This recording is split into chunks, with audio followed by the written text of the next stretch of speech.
পৃথিবীতে চলে যাও, আমার জান্নাত থেকে একটা রেশমি শাড়ির পোশাক নিয়ে যাও।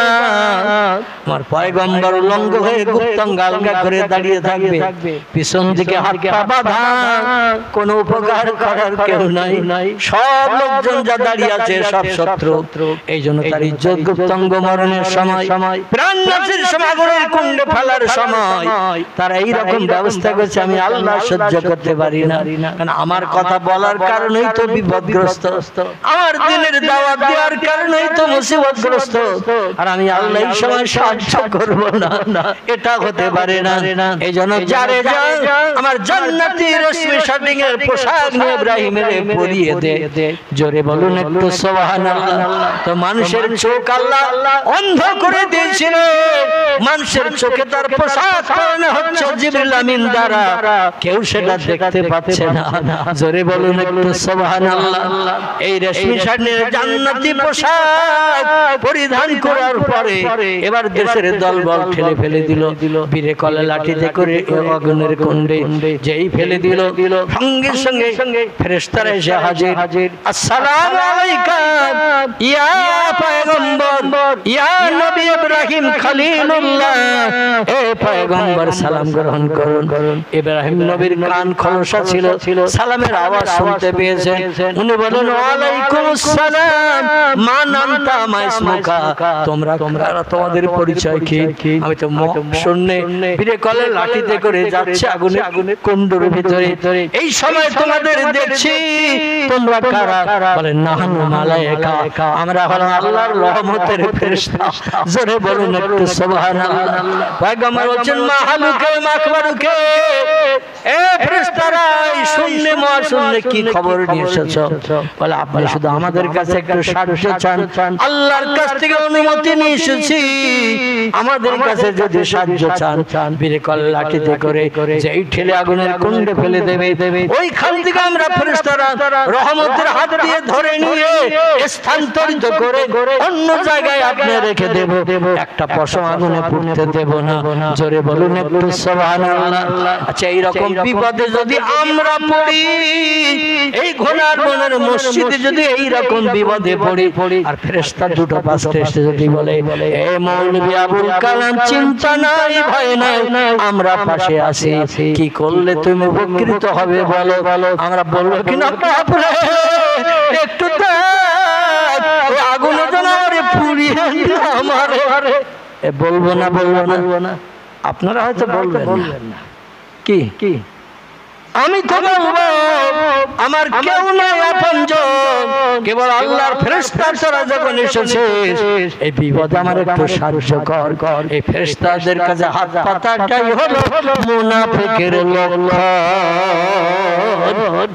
জোরে বলুন একটু নাউজুবিল্লাহ। ফেরেশতার কাছে সাহায্য চাওয়া যাবে, সাহায্য চেতে হবে কার কাছে? আর একটু জোরে বলেন, আল্লাহর কাছে সাহায্য চাইলে সেই লোকটি হবে পাক্কা ঈমানদার মুমিন। আর যে লোকটি আল্লাহ ছাড়া অন্য কারো কাছে হাত পাতবে সাহায্যের জন্য, সে হবে পাক্কা বেঈমান মুনাফিক।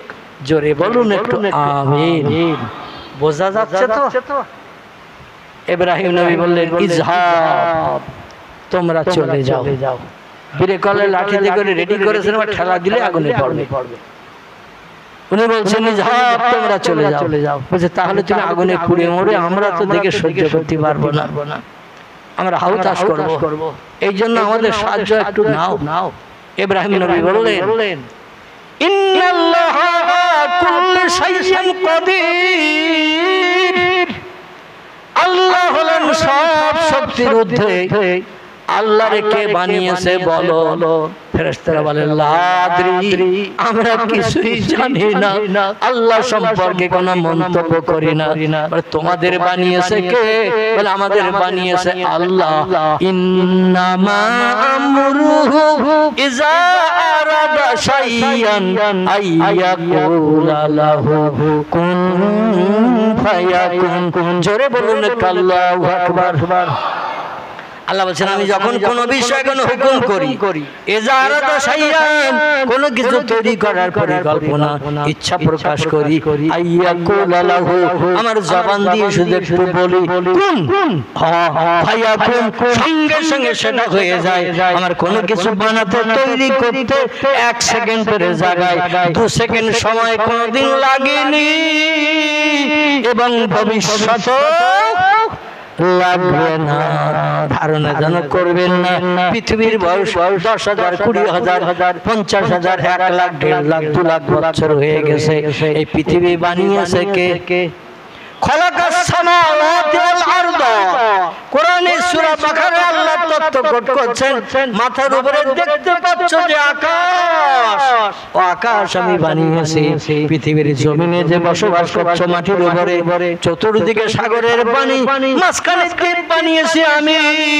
যেখানে বসবাস করে চাষবাস করে ফসলাদি উৎপন্ন করে বিবি বাচ্চার মুখে আহার যোগান দিতে পারো এই জমিনও বানিয়েছি আমি জোরে বলুন একটু আমিন মানে ইব্রাহিম নবী এই দোয়া পাঠ করার কারণে আল্লাহ এত খুশিতে বাগবাগ হয়ে গিয়েছিলেন আল্লাহ ডেকে বলে বান্দারে চরম বিপদে ফেরেশতারাও সাহায্য করতে গেছে সাহায্য নাও নাই তুমি আমার জন্য অপেক্ষায় ছিলে আমার কাছে তুমি ফরিয়াদ করছো নিশ্চয় আমি আমার দেহ পিঞ্জর চেহারা খানা আপনার কাছে সমর্থ করে দিয়ে দিলাম আপনি যদি পছন্দ করেন ভালোবাসেন আগুনের কুণ্ডুতে আপনার বান্দারে পুরাতে তাহলে আমি ইব্রাহিম পুড়তে রাজি আছি আর যদি মনে করেন আমার বান্দা ইব্রাহিমকে মিশরের দেশে আগুনের কুণ্ডে পুড়াবো না ইব্রাহিমকে আগুনের কুণ্ডের ভিতরে বাঁচিয়ে রেখে এই মিশরের দেশে সিরিয়ার দেশে আবার কলেমার দাওয়াত তার জবান দিয়ে প্রচার করাবো আপনি যেটা পছন্দ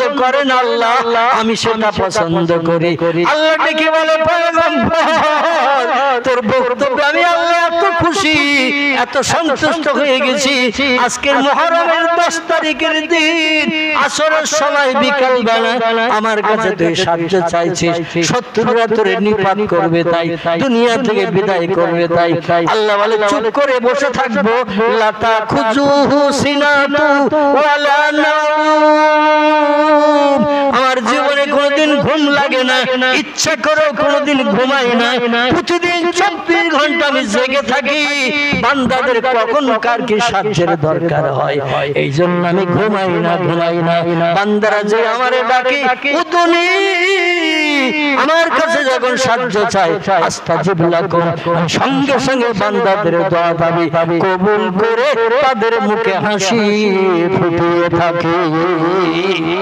আল্লাহ ডেকে বলেন ইয়া নারুকুনি বারুদাও ওয়া সালামান আলা ইব্রাহিম চিল্লায়ে বলুন আল্লাহু আকবার আল্লাহ বলেন এ আগুন তোর মালিক কে তোরে বানিয়েছে কে আগুন বলছে আনতা রব্বি আপনি আমার প্রভু আপনি আমার মালিক আপনি আমারে বানিয়েছেন পোড়ানোর কাজে ব্যবহার করার জন্য আল্লাহ বলেন নাম সাদ্দাকতা ঠিকই বলেছিস তবে শোন তোর ক্রিয়া কাজ হলো গরম দেয়া পুড়িয়ে মারা তোর কাজ হলো পুড়িয়ে দেয়া গরম দেয়া ঠিক না ভুল আগুনের কাজ গরম দেয়া পুড়িয়ে মারা আল্লাহ বলেন তবে সন্দেহ আগুন আমি তোর মালিক যদি হয়ে থাকি আমার কথার মর্যাদা আজকের জন্য একটু দিয়ে দে হে আগুন তুমি হয়ে যাও আমার প্রেমিক বান্দা ইব্রাহিমের প্রতি বারদান ঠান্ডা শীতল হয়ে যাও সালামান শান্তি প্রিয় হয়ে যাও এমন শান্তি প্রিয় ঠান্ডা হয়ে যাও ইব্রাহিমের জন্য কোনো কষ্ট আগুনের কুণ্ডুর ভিতরে কাঠের ঝোপের ভিতরে না লাগে আল্লাহ যদি কাউরে কিছু বলে সে শোনে না وَإِن شَيْءٍ إِلَّا يُسَبِّحُ بِحَمْدِهِ জোরে বলুন আল্লাহু আকবার আল্লাহ বলেন যত সৃষ্টি চোখে দেখতে পাচ্ছ যত সৃষ্টি চোখে দেখতে পাও না সব সব সৃষ্টি আমার নামের জপ জিকির করে, আমার নামের তাসবিহ পড়ে। সুবহানাল্লাহ, আলহামদুলিল্লাহ, লা ইলাহা ইল্লাল্লাহর জিকির ছাড়া কোন সৃষ্টি পৃথিবীতে বাস করে না। কেবল সৃষ্টির সেরা করে বানিয়েছি একটি সৃষ্টিকে। লাকাদ খলাকনাল ইনসানা ফি আহসানি তাকবীম।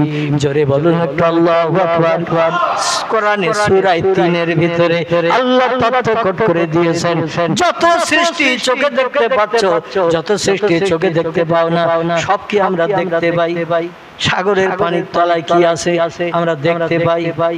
ঝোপঝাড় জঙ্গলের ভিতরে কত হাজার হাজার জীবজন্তু বাস করে, সব ঝাড়ের ধারেও যায় নাই। আমাজন জঙ্গল, এমন করে আমার ভাইরা পৃথিবীর বিখ্যাত জঙ্গল, তাম পৃথিবীর সব দেশের গাছ কম বেশি এই জঙ্গলে রয়েছে। রাশিয়ার দেশ, এই জঙ্গলে এমন কোন জীবজন্তু নাই পৃথিবীর কোন দেশে সেটা বাড়তি আছে, সব সেখানে বাস করে। আমরা কি দেখার সুযোগ পাই? মাঝে মধ্যে টেলিভিশনের পর্দায় যখন দেখায়, তখন আমরা ঘরের ভিতরে টেলিভিশনের পর্দায় বিভিন্ন নিত্য নৈমিত্তিক পশু পাখিদের আমরা দেখতে পাই। আল্লাহ বলছেন, যাদের দেখতে পাও, যাদের দেখতে পাও না, সব সৃষ্টি আমার নামের জপ জিকির করে, আমার নামের তাসবিহ পড়ে। লা ইয়াফকাহুনা ইল্লা তাসবিহাহু। ওদের ভাষা তোমরা বোঝো না, ওরা কারে ডাকতেছে, কি বলতেছে, ও ভাষা তোমরা বোঝো না। তুমি আল্লাহ সব সৃষ্টির ভাষা বুঝি। জোরে বলুন একটু সুবহানাল্লাহ, নারে তাকবীর। আচ্ছা, বাড়িতে বিড়াল আছে কার কার বাড়িতে বিড়াল? না পুষলেও অনেকের বাড়িতে বিড়াল যায় না, যায়। আচ্ছা, বিড়াল কিভাবে ডাকে? ম্যাও ম্যাও। তাহলে আপনারা এখনো ঘুমান? কারণ আমি যে বিড়াল কিভাবে ডাকে জিজ্ঞাসা করলাম। যারা একটু ঘুম ঢোড়ো ভাব, তারা কিন্তু বুঝতেও পারেনি, আওয়াজও দেবে না। অনেকের কণ্ঠ থেকে আওয়াজ পেলাম বিড়াল ম্যাও ম্যাও করে ডাকে। আচ্ছা, ছাগল ডাকে কিভাবে? প্যাঁ প্যাঁ করে ডাকে। গরু ডাকে কিভাবে? হুম্বা হুম্বা করে ডাকে। ব্যাং ডাকে কিভাবে? ঘ্যাগর ঘ্যাগর করে ডাকে। ডাকে না? এক একটা সৃষ্টি এক এক ভাষায় ডাকে। ওদের ভাষা হলো বট গাছের শিখরে, অশ্বত্থ গাছের মাথায়। ভোরের সময় দেখবেন বসন্তকালে কোকিলের একটু বেশি বেশি করে ভোরবেলা আল্লাহর নামে জপ করে। কুহু কুহু রবে কোকিলেরা ডাকে, আমরা বুঝি কুহু কুহু রবে ডাকছে। আসলে ওরা কুহু কুহু বলে না, ওরা বলে আল্লাহু আল্লাহ, আল্লাহু আল্লাহ, আল্লাহু আল্লাহ। মোহাম্মতে জপ করেন, আল্লাহু আল্লাহ, আল্লাহু আল্লাহ, আল্লাহু আল্লাহ, আল্লাহু আল্লাহ, আল্লাহু আল্লাহ, আল্লাহু আল্লাহ, আল্লাহু আল্লাহ, আল্লাহু আল্লাহ, আল্লাহু আল্লাহ, আল্লাহু আল্লাহ, আল্লাহু আল্লাহ, আল্লাহু আল্লাহ, আল্লাহু আল্লাহ। লা ইলাহা ইল্লাল্লাহু মুহাম্মাদুর রাসূলুল্লাহ। নবীরা এই ডাক ডেকেছে না ডাকেনি? ওলিরা এই ডাক ডেকেছে না ডাকেনি? 12 বছর, 24 বছর, 36 বছর ধরে জঙ্গলের ভিতরে বসে না খেয়ে না দিয়ে পিপাসার পানি পান না করে আমার ভাইরা একটানা 36 বছর ধরে আল্লাহু আল্লাহ এই নামের জপ জিকির করেছেন। হযরতে পীর বাকিবিল্লাহ রাহমাতুল্লাহ আলাইহি, খাজা কুতুবউদ্দিন বখতিয়ার কাকি রাহমাতুল্লাহ আলাইহি, নিজামউদ্দিন আউলিয়ার নাম শুনে থাকবেন। এরা 2 দিন 5 দিন 2 মাস 6 মাস নয়, যুগের পরে যুগ, বছরের পরে বছর আল্লাহর নামের জপ জিকির করেছেন। আল্লাহ তাদের ডাকে সাড়া দেয় নাই, দেশে কোনদিন তাদের বঞ্চিত করেন নাই। কারণ আল্লাহ বঞ্চিত করলেই কোরআন মিথ্যা হবে, ঠিক কি না? কারণ আল্লাহ বলেছেন, উদুনি আমার কাছে চাও, আস্তাজিব লাকুম, তোমাদের সব দোয়া দাবি কবুল হবে। যখন আগুন নিভে গেল, ভিতরে চলে গেল, যে দেখে মাঝখানে একটা আল্লাহ ফাঁকা জায়গা বানিয়েছেন। এই মসজিদের ভিতরটা যেমন পিলিয়ার বিহীন করলে যেমন ফাঁকা জায়গা, এইরকম একটা ফাঁকা জায়গা, সেখানে আবার কিছু ফুলের গাছ, ফলের গাছ, জোরে বলুন সুবহানাল্লাহ, কিছু ফুলের গাছ, ফলের গাছ আল্লাহ সেইখানে বানিয়ে রেখেছেন 40 দিনের ভিতরে। আর গাছের ফলগুলো সব পেকে পেকে নিচের দিকে ঝুলছে। ইব্রাহিম নবী সরু সরু গলি পথ এক এক পথ দিয়ে যাচ্ছে, যে ফলটা পছন্দ হচ্ছে বিসমিল্লাহ শরীফ পাঠ করে ফলটার দিকে হাত লাগাচ্ছেন। জান্নাতের গাছের ফলের কাছে গাছে উঠতে হবে না, বেল গাছের কাটা খোসা খেয়ে বেল পাড়তে হবে না, ডাব গাছে বুকে ছিঁড়িয়ে ছাল ছিঁড়ে ডাব পাড়তে হবে না। জান্নাতের গাছের গোড়াগুলো উপরের দিকে, মাথাগুলো সব নিচের দিকে, ফলগুলো ঝুলছে নিচের দিকে। জান্নাতীরা শুধু হাত লম্বা করবে, চুম্বকের কানেকশনে লোহা যেমন টেনে নেয় ওই রকম হাতে আল্লাহ চুম্বকের কানেকশন দেবেন, ফলটা আপনার হাতে চলে আসবে। আল্লাহর নবী তিরমিজি শরীফের হাদিসে বলছেন, একটা ফলে কোন বান্দা যদি 100 বার কামড় লাগায়, একটু একটু করে কেটে কেটে খায়, 100 রকম ফলের আস্বাদ আল্লাহ বান্দার জিভে টেস্ট লাগিয়ে দেবে। নারায়ে তাকবীর। ইব্রাহিম নবী ফল তুলতেছে আর খাচ্ছে। ওরা বলছে মা হালুকা মাকওয়ারুকা মাহাজা ইয়া ইব্রাহিম, কি খবর তোমার, কি কাজ করছো? মা ফালতা হাজা, এ কি কাজ করছো তুমি এর ভিতরে এখানে? বলে বাগানে সব ফল পেকে গেছে, তাই যেটা পছন্দ হচ্ছে সেটা তুলছি আর খাচ্ছি। তো একা একা ভালো লাগতেছে না, আর 2-4 জন বন্ধু সহসঙ্গী থাকলে তাদের নিয়ে একটু আলোচনা করে ফল তুলতাম আর খেতাম। একা একা কোনো কাজ ভালো লাগে? বলছে তাহলে কি বলতে চাইছো? বলে একা না বোকা, কোনো সিদ্ধান্ত নিতে পারি না, এই জন্য আর 2-1 জন থাকলে 3 জন 4 জন 5 জন মিলে সিদ্ধান্ত নিলে একটা কাজ করলে মনে আনন্দ তৃপ্তি পাওয়া যায়। বলছে তাহলে কি আমাদের থাকতে বলছো? বলে না, তোমরা এসে এই জান্নাতের বাগানের ফল খাও, পয়সা লাগবে না, কিনতে হবে না, ফ্রি পাবে। আর এই ফল খেলে পেশাবও লাগবে না, পায়খানাও লাগবে না, কাজায়ে হাজাতের প্রয়োজন হবে না। আল্লাহর জান্নাতি বাগানের গাছ আল্লাহ লাগিয়ে দিয়েছে আগুনের কুণ্ডুর ভিতরে। জোরে বলুন একটু সুবহান। ওরা বলছে তোমার কথা শুনে এখানে এসে আগুনে পুড়িয়ে মরবো নাকি আমরা? তোমারে আবার আগুনে ফেলবে, আবার ফেলে পুড়াবে। বলে রাখে আল্লাহ মারে আল্লাহ রাখে কে? যে আল্লাহ তোমাদের বাস্তব চোখে নজির দেখালো, আগুন আমার জন্য ফুলের বাগান হলো, এরপরও আগুনে ফেলবে, আলহামদুলিল্লাহ। তবে কবে ফেলবে একটু দিনটা বলে যাও, সেই দিনের জন্য আমি প্রস্তুতি নেই। কারণ আবার নতুন বাগানে ঢুকবো, নতুন নতুন দামি দামি ফল খাওয়ার সুযোগ পাবো। জোরে বলুন একটু সুবহান। আমার ভাইরা, এই দিনটা ছিল এই আরবি নববর্ষ প্রথম মাস মুহররম মাসের 10 তারিখ বিকাল বেলা আল্লাহ পাক ইব্রাহিম নবীকে আগুনের কুণ্ড থেকে নিষ্কৃতি দিয়ে 40 দিনের মতো ফুল ফলের বাগানের ভিতরে ঘুরিয়ে ফিরিয়ে খাইয়ে আল্লাহ তারে খুশি করে পরবর্তীতে আবার দিনের কাজ করার সুযোগ দিয়েছিলেন। জোরে বলুন সুবহানাল্লাহ।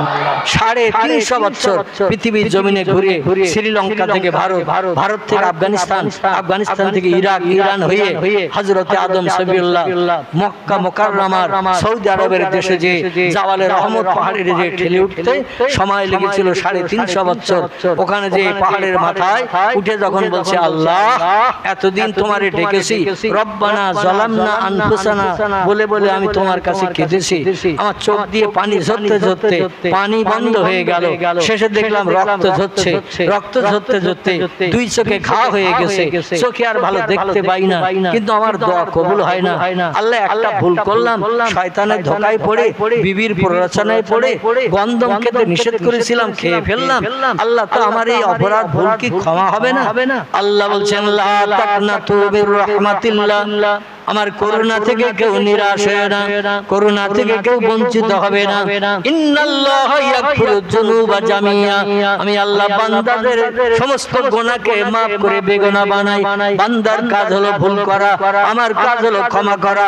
বান্দার কাজ হলো দেহে ময়লা মাখা, আমার কাজ হলো রহমতের সাবান দিয়ে পরিষ্কার করে বান্দার দেহটা পবিত্র বানিয়ে আমার রহমতের খুলে তুলে নেওয়া। তো আমার কাছে সাহায্য না চাইলে আমি আল্লাহ সাহায্য করি করি না। তবে বান্দারা তোমরা শোনো, সাহায্য চাইতে গেলে একটু ওসিলা লাগবে, ওসিলা লাগবে। সেই ওসিলা হলো লাউলাকা লামা খলাকতুল আফলাক, যারে না বানালে আমি কিছুই বানাতাম না। তিনি হলেন সাইয়্যিদুল আম্বিয়া মুহাম্মদুর রাসূলুল্লাহ। যদি কিছু পেতে চাও, নবীর নামটা ধরে আমার কাছে চাও। আমার নবীর আমি এত ভালোবাসি, এত মহব্বত করি, এত ভক্তি করি। নবীর নাম ধরে ডাকলে সব অপরাধ ক্ষমা করি, বান্দার চাহিদা পূরণ করি, জীবনের সব মিঠাই। জোরে বলুন সুবহানাল্লাহ। জিবরিল আমিন ডানা মেলে জাবালে রহমত পাহাড়ে এসে গেলেন। মক্কা মুকাররমার কাবা শরীফ থেকে দক্ষিণ পূর্ব দিকে 14.5 কিলোমিটার রাস্তা। এই জায়গাখানে একটা পাহাড় দাঁড়িয়ে আছে। এই পাহাড়টির নাম হলো আরাফাত। জায়গাটির নাম হলো আরাফাত, পাহাড়টির নাম হলো জাবালে রহমত। কি নাম বলেন? যেখানে 25-30 লক্ষ মানুষ জিলহজ মাসের 9 তারিখে এক জামাতে নামাজ আদায় করে হাজী সাহেবের সার্টিফিকেট নিয়ে বাড়ি আসে। 25-30 লক্ষ মানুষ এক জামাতে নামাজ পড়ে জিলহজ মাসের 9 তারিখে। 2 ওয়াক্তের নামাজ একসঙ্গে পাঠ করে। একটা নামাজের নাম হলো জোহর, আরেকটার নাম হলো আসর। একসঙ্গে 2 ওয়াক্তের নামাজ ইমাম সাহেব মুক্তাদিদের নিয়ে পড়িয়ে দেয়। এইখানে পাহাড়ের মাথায় ঠেলে উঠে যখন কাঁদছে, চতুর্দিকে লক্ষ্য করছে। 350 বছর কাঁদলাম, চোখ দিয়ে পানি ঝরালাম, রক্ত ঝরালাম, ঘা হয়ে গেল। এখন আল্লাহ আমার দোয়া কবুল করে না, স্ত্রীর সঙ্গে সাক্ষাৎ আমার করায় না। কোথায় আছে আমার বিবি আমিও জানি না, আমার বিবিও জানে না আমি কোথায় আছি। আল্লাহ অন্তত জান্নাতের ভিতরে কত সুখ ভোগ করেছে, কত আনন্দ ভুক্তি করেছে। এক জায়গায় এক বালিশে মাথা দিয়ে ঘুমিয়েছে, জান্নাতের বাগানে ঘুরে ঘুরে বেরিয়েছে। কত স্ত্রী খাবার আমার গালে তুলে দিয়েছে, আমি আমার বিবির গালে তুলে দিয়ে প্রেম মহব্বত ভালোবাসা গাঢ়তর করেছিলাম। একটা ভুলের কারণে আমাদের দুইজনকে পাঠিয়ে দিলেন পৃথিবীতে নিকৃষ্ট জায়গায়। দুনিয়ায় এসে পেশাব পায়খানা করলাম, জান্নাতে পেশাব পায়খানা করতে দিলেন না। আল্লাহ কিন্তু দুইজনের সঙ্গে সাক্ষাৎ কেন হয় না? আল্লাহ বলে জিবরিল ইযহাব ইলা দুনিয়া, চলে যা পৃথিবীতে, ইলা জাবাল, ওই পাহাড়ে যেখানে আমার রহমত প্রথম বর্ষণ করব। জোরে বলুন একটু সুবহানাল্লাহ। পৃথিবীতে প্রথম আল্লাহর রহমত বর্ষণ হয়েছে এই পাহাড়টার মাথায়। আল্লাহর রহমত প্রথম মানুষের জন্য বর্ষণ হয়েছে। ওইখানে চলে যা, আদমের বলে দে শুধু রব্বানা যালামনা আনফুসানা ওয়া ইল্লাম তাগফির লানা অতারহামনা লানাকুনান্না মিনাল খাসিরিন। এই বলে কাঁদলে, দোয়া করলে দোয়ায় কাজ হবে না। এই দোয়ার সঙ্গে আমার আখির জামানার পয়গম্বর মুহাম্মদ রাসূলুল্লাহর নাম জুড়তে হবে, তাহলে আমি আল্লাহ কবুল করে বুকে হাসি ফোটাবো। জিবরিল আমিন তথ্য জানিয়ে দিলেন। আদম সাবিল্লাহ বলছেন নাম নাম ইয়াখি, হ্যাঁ হ্যাঁ জান্নাতে থাকতে আল্লাহর নামটা আরশের দিকে আমাদের তাকাতে বলে দেখিয়েছিল, কিন্তু ভুলে গেছে সেই নাম, মনে কোনদিন আসে নাই। এখন যদি ওই নাম ধরে আল্লাহর কাছে দোয়া চাও, দিনান দেয়ার অ্যাকশন হবে। যেই মুহাম্মদ রাসূলুল্লাহর নাম ধরে দোয়া করবে, আল্লাহ দোয়া কবুল করে নিয়ে তোমার বিবি যেথায় থাক ওইখান থেকে উড়িয়ে নিয়ে ফেরেশতাদের দিয়ে তোমার সামনে এই পাহাড়ের নিচে হাজির করে দেবে। জোরে বলুন একটু সুবহানাল্লাহ। ওই সময় হযরত মা হাওয়া জেদ্দা বন্দরে অবস্থান করছে, লোহিত সাগরের কিনারায়। আদম সবিউল্লাহ মক্কা মুকাররমার কাবা শরীফ থেকে দক্ষিণ পূর্ব দিকে 14.5 কিলোমিটার রাস্তা যেতে হয়। এই জায়গাটির নাম হলো আরাফাত। এইখানে তিনি কাঁদছেন। দুইজনের ডিসটেন্স দূরত্ব প্রায় 108-10 কিলোমিটার রাস্তা। এতটা দূরে স্বামী স্ত্রী দুইজন। যেই আদম সবিউল্লাহ বললেন বেহুরমতি হাযিহিল কালিমাতে তাইয়্যিবাতে লা ইলাহা ইল্লাল্লাহু মুহাম্মাদুর রাসূলুল্লাহ। যেই বলেছেন সেই দোয়া কবুল। আল্লাহ বলেন ইযহাব আইহাল মালায়েকা, এই ফেরেশতারা তাড়াতাড়ি যা, জেদ্দা বন্দরে লোহিত সাগরের কিনারায় যা, মা হাওয়ারে দুই দিক থেকে ধরে উঁচু করে নিয়ে আদমের সামনে হাজির করে দে। দিনটি ছিল মুহররম মাসের 10 তারিখ, এই আশুরার দিন। জোরে বলুন সুবহানাল্লাহ। তাফসীরে কাশফ, তাফসীরে কোরআন, তাফসীরে কুরতুবী, বিখ্যাত বিখ্যাত তাফসীরের কিতাবে লেখা গেরা জাররা সম্পর্কে একটা তথ্য দিয়েছেন। আমি তথ্যটা পরিবেশন করি, মূল বক্তৃতার দিকে চলে যাব। রাজি আছেন সকলে? আলহামদুলিল্লাহ। আমার ভাইরা ব্যাখ্যাকারীরা বলছেন আল্লামা কুতুব রাহমাতুল্লাহ আলাইহি ফি জিলাল কোরআন তাফসীরের কিতাবের নাম আল্লাহর পাক কালাম কোরআনের ব্যাখ্যা করা হয়েছে তাতে তিনি বলছেন পুকুরে যখন গোসল করতে যায়, গোসল করতে গেলে গায়ের ময়লা টয়লা একটু গলানোর জন্য গামছা তোয়ালি দরকার হয় না, খালি হাতে গোসল করেন। আর খালি হাতে গোসল করলে গায়ের গায়েগুলো মোছার জন্য একটা কিছু লাগে নাকি এই তোয়ালি গামছা লাগে না। আমি তো দেখছি ঘোনার বনের মানুষরা এতে কাপে নিয়ত করে এসেছে। কিসের নিয়ত? এতে কাপ কি মাসে হয়? এতে কাপ রমজান মাসে হয়। তো এখনো মনে হয় আপনাদের গ্রামে রমজান চলছে। রমজান এখন শেষ হয়নি। রমজানের শেষ দশকে মানুষ এতে কাপে নিয়ত করে মসজিদে বসে, কারোর সঙ্গে আলাপ করে তারা কথা বলে। আর আলাপ করলে এতে কাপ থাকবে, ফাসেদ হয়ে যাবে, ইস্তেকাব নষ্ট হয়ে যাবে। এখন আপনারা বাড়ি থেকে খোকার মার সঙ্গে ঝামেলা করে মন গরম করে এসে বসেছেন বলে মনে হচ্ছে।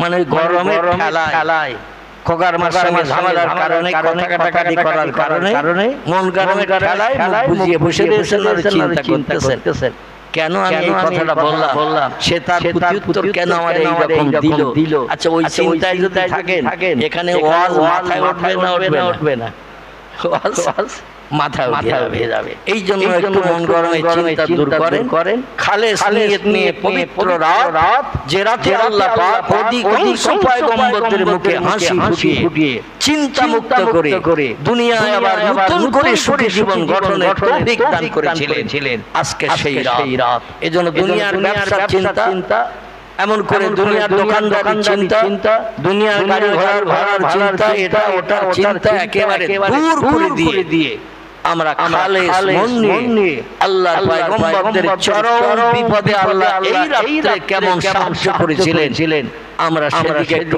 আলোক করতে যাব। সকলে বলেন ইনশাআল্লাহ, সকলে বলেন ইনশাআল্লাহ। তো পুকুরে গোসল করতে গেলে গায়ের ধুলাবালিগুলো গামছা তোয়ালি ডলাডলি করতে হয়। আচ্ছা ডলাডলি করে উঠে এবার ভিজে দেহের পানিগুলো মোছার জন্য গামছাটা পানিতে একটু ভিজিয়ে নিয়ে নিংড়ানো হয় না, মোড়া দিয়ে নিংড়ানো হয়। আচ্ছা নিংড়ানো অত সময় আমরা নিংড়ানো পেঁচ দিয়ে রাখি যত সময় টপ করে পানি পড়ে। যখন দেখছি নিংড়েইছি কিন্তু আর পানি পড়ছে না, তখন মনে করি ভিজা গামছাটায় আর পানি নাই, ঠিক কি না? আচ্ছা ওই গামছাটা খুলে এবার যদি একটু ঝাড়া মারেন, কোন ব্যক্তিকে সামনে রেখে গামছাটা যদি ঝাড়া মারেন, হালকা কুয়াশা মার্কার কাতরা পানি যার সামনে ঝাড়া মারবেন তার গায়ে হালকা কুয়াশা মার্কা হালকা পানি লাগে না। দেখবেন পেপারটা নিয়ে রাখবেন শীতকালে, পেপার যে হালকা পেপার আমরা পানি থেকে নিষ্কৃতির জন্য মাঝে মাঝে টানিয়ে রাখি, গাড়ি তো মালমাতা ঢেকে রাখি। এই হালকা পেপার যদি রাতের বেলা টানিয়ে রাখেন শীতকাল পৌষ মাঘ মাসে পেপারের উপরে পানি পড়ে না কুয়াশার পানি। আচ্ছা কুয়াশার পানি আমরা দেখতে পাই, নজরে দেখতে পাই না, পেপারে যদি সারা রাত পড়ে সকালবেলা দেখবেন পেপার ভেদ করিয়ে তলা দিয়ে টপ করে পানি পড়তেছে। দেখেছেন? আলহামদুলিল্লাহ। তাহলে যে পেপারে পানি পড়লে পানি বাইরে আসে না, সেই পেপারে এমন হালকা পাতলা কুয়াশা মার্কা পানি, ওই পেপার টানানোর পরে যে পানি পড়েছে কিছু পানি পেপারে জমে আসে আর কিছু পানি হালকা কাতরা পানি পেপার ভেদ করে তলা দিয়ে টপ করে পড়ে না। আচ্ছা এই রকম একটা পানি যদি কম্পিউটার মেশিনে চাপিয়ে দেন 0 নাম্বার পাল্টিয়ে কত নাম্বার উঠবে একটু বলেন দেখি। আহারে ব্যাখ্যাকারীরা বলছেন একটা সূচের পাশা হালকা না মাথা হালকা, সূক্ষ্ম সূচের মাঝে হালকা খুব সরু এবং পাশাটা একটু মোটা সুতো পরানো হয় তাই, ঠিক কি না? ওই সূচের মাথায় যদি পানি লাগানো হয় আর ওই পানিটা যদি কম্পিউটার মেশিনে চাপানো হয় 0 নাম্বার পাল্টে যে কত নাম্বার উঠবে উঠবে না আল্লাহ দুনিয়ার মেশিন যেখানে অকেজ আমার মিজানের গাড়ি পাল্লা সেখানে সফল। এই চিন্তাটা বান্দার মগজে নিয়ে আমার ক্ষমতা সম্পর্কে চিন্তা ভাবনা করো, তাহলে ইন্নাল্লাহা আলা কুল্লি শাইইন কাদির, আমার শক্তি আমার ক্ষমতা যে সব শক্তির ঊর্ধ্বে, এটা তোমাদের বিবেচনা করতে সচ্ছলতা না পরিমাণ সম্ভব থাকবে না। সেই আল্লাহ পাকের ক্ষমতা কত বেশি। আজকের মুহররম মাসের 10 তারিখের রাত উপলক্ষ করে আরবিতে রাত আগে আসে, দিন পরে আসে। গতকাল আমার প্রোগ্রাম ছিল হাওড়ার পাশে মল্লিকপুরের পাশের গ্রাম। আজকে আপনাদের এখানে এসেছি, আগামীকাল আবার যেতে হবে হাওড়া জেলার বাগনান। নাম শুনেছেন? হাওড়া জেলার বাগনান, সেখানে যেতে হবে। কর্তৃপক্ষ ভাইরা আলোচনা করছিলেন, আমি বললাম 9 তারিখটা হবে, 10 তারিখ খালি নাই, কারণ অনেক প্রোগ্রাম। আর 3 বছর কঠিন অসুস্থতায় থেকে আল্লাহ একটু মুক্তি দান করেছেন পয়গম্বর আইয়ুব নবীর মতো। এই জন্য একটা থেকে দুটো প্রোগ্রাম আমি নিই না, ছেলেরা দেয় না। এজন্য বাগনান থেকে এখানে আসা যাবে না, এখান থেকেও বাগনানে যাওয়া যাবে না। তাই প্রতিদিন একটা করে প্রোগ্রাম টুকটাক নিচ্ছি, মাঝে আবার নিচ্ছি। আপনারা কম বেশি খবর রাখেন। আল্লাহ কবরের যাত্রীকে উঠিয়ে আবার এখন চেয়ারে বসে 2-4 কথা বলার সুযোগ দান করেছে। এজন্য আল্লাহর কোটি কোটি শুকরিয়া, আল্লাহর কোটি কোটি শুকরিয়া যে আল্লাহ পাক কবরের যাত্রীকে 3 বছর ঘরের ভিতরে আবদ্ধ রেখে 2.5 বছর কাল আপনাদের এই রোগ দিয়ে একদিন বাদে একদিন আমাকে কলকাতায় ডায়ালিসিস করতে যেতে হয়েছে। এই রোড দিয়ে যেতাম কারণ মুকুন্দপুর বলে জায়গাটির নাম বেবি শেডের হসপিটাল, আর এনটেগর নাম। এখানে যেতে হতো একদিন বাদে একদিন ডায়ালিসিস করতে বসিরহাটের নেওড়া থেকে। এইভাবে চলতে 2টি ছেলে নাজেহাল হয়ে গেছে। বড় ছেলেটা একদিন, ছোট ছেলেটা পরের দিন। এইভাবে 2.5 বছর কাল একদিন বাদে একদিন কলকাতায় আপ-ডাউন করেছে। 9 ঘন্টা করে সময় লেগেছে বাড়ি থেকে বেরিয়ে ডায়ালিসিস করে আবার বাড়ি ফিরতে। 4 ঘন্টা বেডে শুয়ে থাকতে হতো। আমার গলায় চ্যানেল, হাতে চ্যানেল, বুকে চ্যানেল, 3বার চ্যানেল পাল্টানোর পরে আল্লাহ পাক দেহের ওজন 46 কেজি করেছিলেন। 3 বছর ডায়ালিসিসের কারণে দেহের ওজন হয়ে গেছিল 46 কেজি। হাড়ের সঙ্গে শুধু চামড়াটা মিশে ছিল, মাংস গোশত কিছুই ছিল না। আমার ভাইরা, আর এই ডায়ালিসিস করতে করতে কত রোগী ইন্তেকাল করেছে। সকলে বলেন ইন্না লিল্লাহি ওয়া ইন্না ইলাইহি রাজিউন। পাশের রোগী ইন্তেকাল করেছে, ডায়ালিসিস টানতে পারেনি, অ্যাম্বুলেন্স নিয়ে এসে রোগী নিয়ে চলে যায়। আমি বলি আল্লাহ তুমি রাখতে পারো, মারতে পারো। কারো বা টানা, কারো বা বমি হওয়া, কারো বা পায়ের শিরা, কারো বা সেন্সলেস হয়ে 1.5 ঘন্টা থাকা, পরবর্তীতে সুস্থ হলে আবার ডায়ালিসিস চালু করা। এইভাবে দেহের মোটা শিরার ভিতরে মোটা সুচ এতটা পরিমাণ ঢুকিয়ে দিয়ে 4 ঘন্টা পেটে শুয়ে রাখতো আল্লাহ পাক রব্বুল আলামিন। এইভাবে